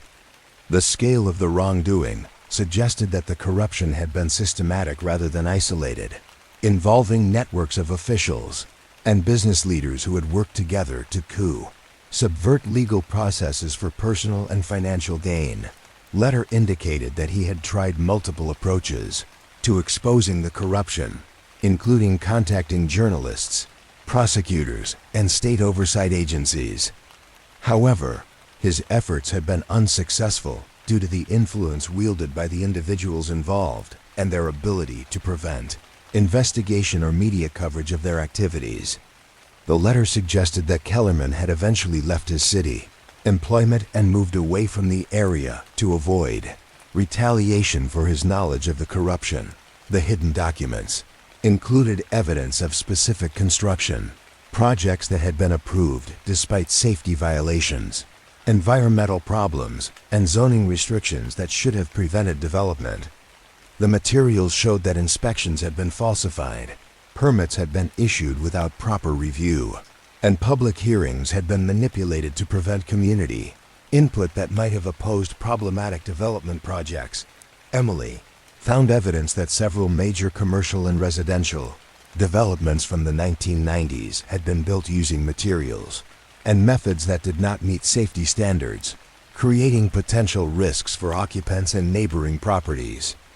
The document suggested that some buildings might still pose safety hazards that had never been identified or corrected because the original construction had been approved through corrupted processes. The financial records included in the hidden materials documented payments that appeared to constitute bribes and kickbacks involving substantial amounts of money. The payments had been disguised as consulting fees, campaign contributions, and business partnerships, but the timing and amounts suggested that they were actually compensation for official actions that benefited the developers who made the payments. Emily's discovery placed her in a situation similar to what David Kellerman had faced 30 years earlier. She possessed evidence of serious wrongdoing that might still be relevant to current circumstances, but she was uncertain about how to handle the information without creating risks for herself or compromising any ongoing investigations that might already be examining related issues. Courthouse renovation project had created and quoted opportunity for the hidden materials to be discovered, suggesting that Kellerman had anticipated that future construction or maintenance work might eventually reveal the documents he had concealed. His decision to hide the evidence rather than destroy it indicated his hope that the information might eventually be useful for accountability and justice purposes. Emily contacted the courthouse's chief administrator to report her discovery and seek guidance about how the material should be handled. The administrator, a careful and experienced manager named Robert Hayes, understood the sensitivity of the situation and arranged for law enforcement officials to examine the documents and determine whether they contained evidence relevant to current investigations or potential prosecutions. Detective Captain Maria Santos was assigned to review the hidden documents and coordinate with other agencies that might have jurisdiction over the types of violations described in Kellerman's materials.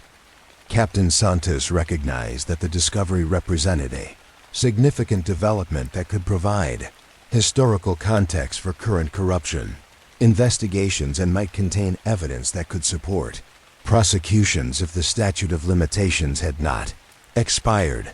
The investigation into the hidden documents revealed that David Kellerman had indeed left the city in 1994 after resigning from his planning department position. Personnel records confirmed his employment history and showed that his departure had been abrupt, with minimal documentation about his reasons for leaving.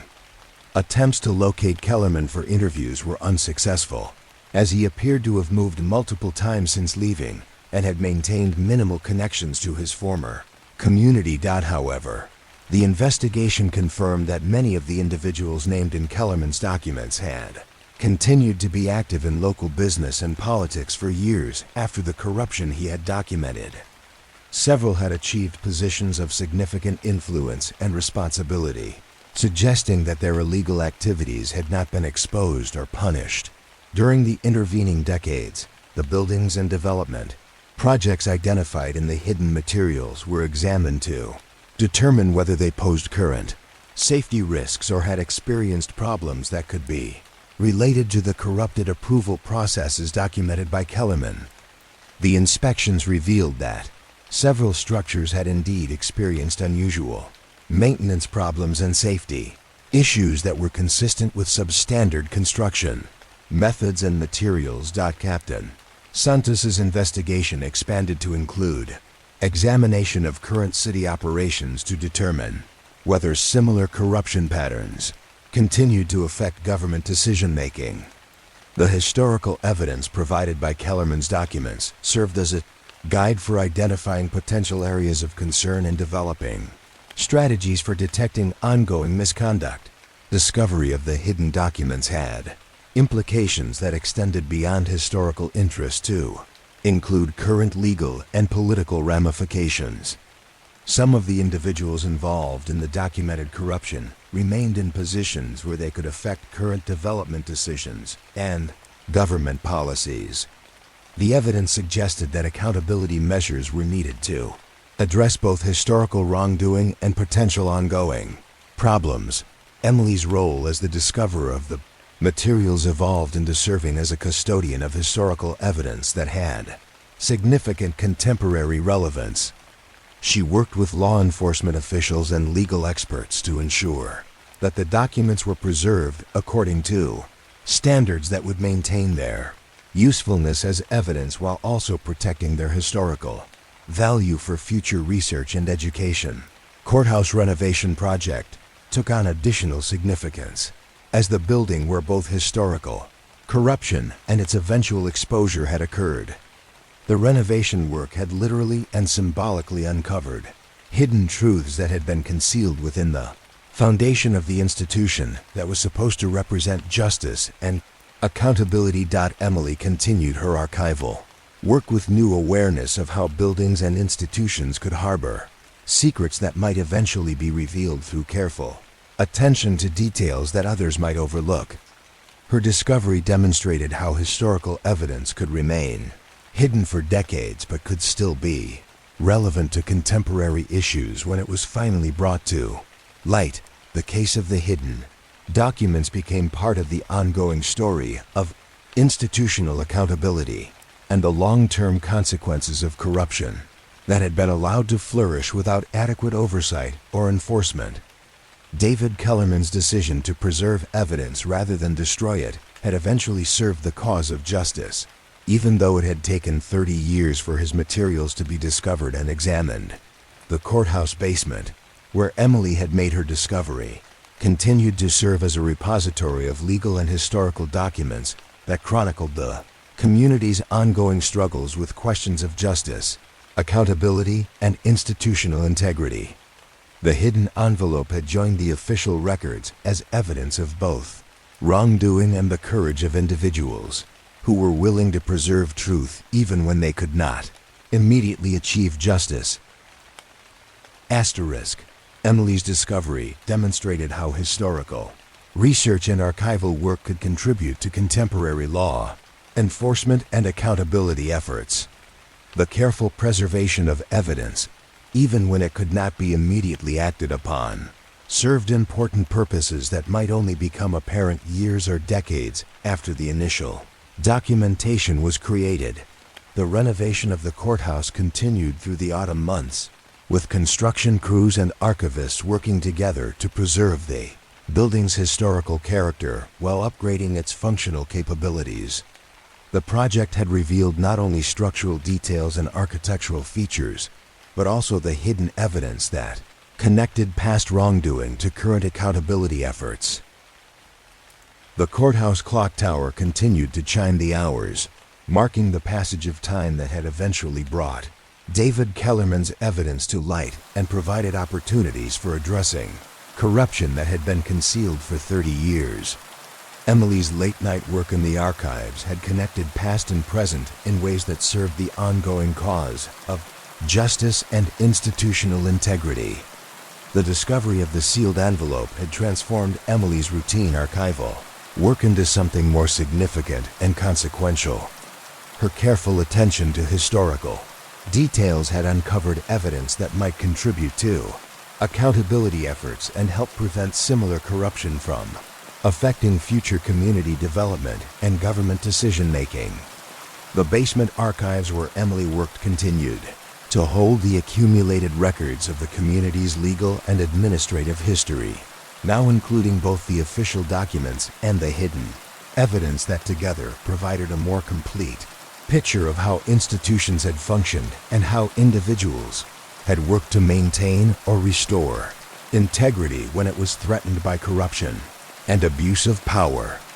The courthouse building itself had become a symbol of how institutions could harbor both wrongdoing and the evidence needed to address it, demonstrating that justice might be delayed but could eventually be served through the persistence of individuals who were willing to preserve truth and work for accountability despite obstacles and risks that they might face in their efforts.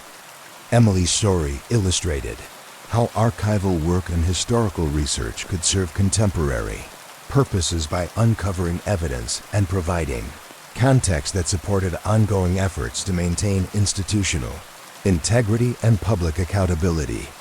Her discovery had shown that important evidence could remain hidden for decades but could still contribute to justice when it was finally revealed through careful attention to historical details and preservation of documentary materials. The gentle rhythm of her work in the courthouse archives continued through the changing seasons, with Emily maintaining her commitment to preserving historical records while remaining alert to discoveries that might have contemporary significance for community welfare and institutional accountability.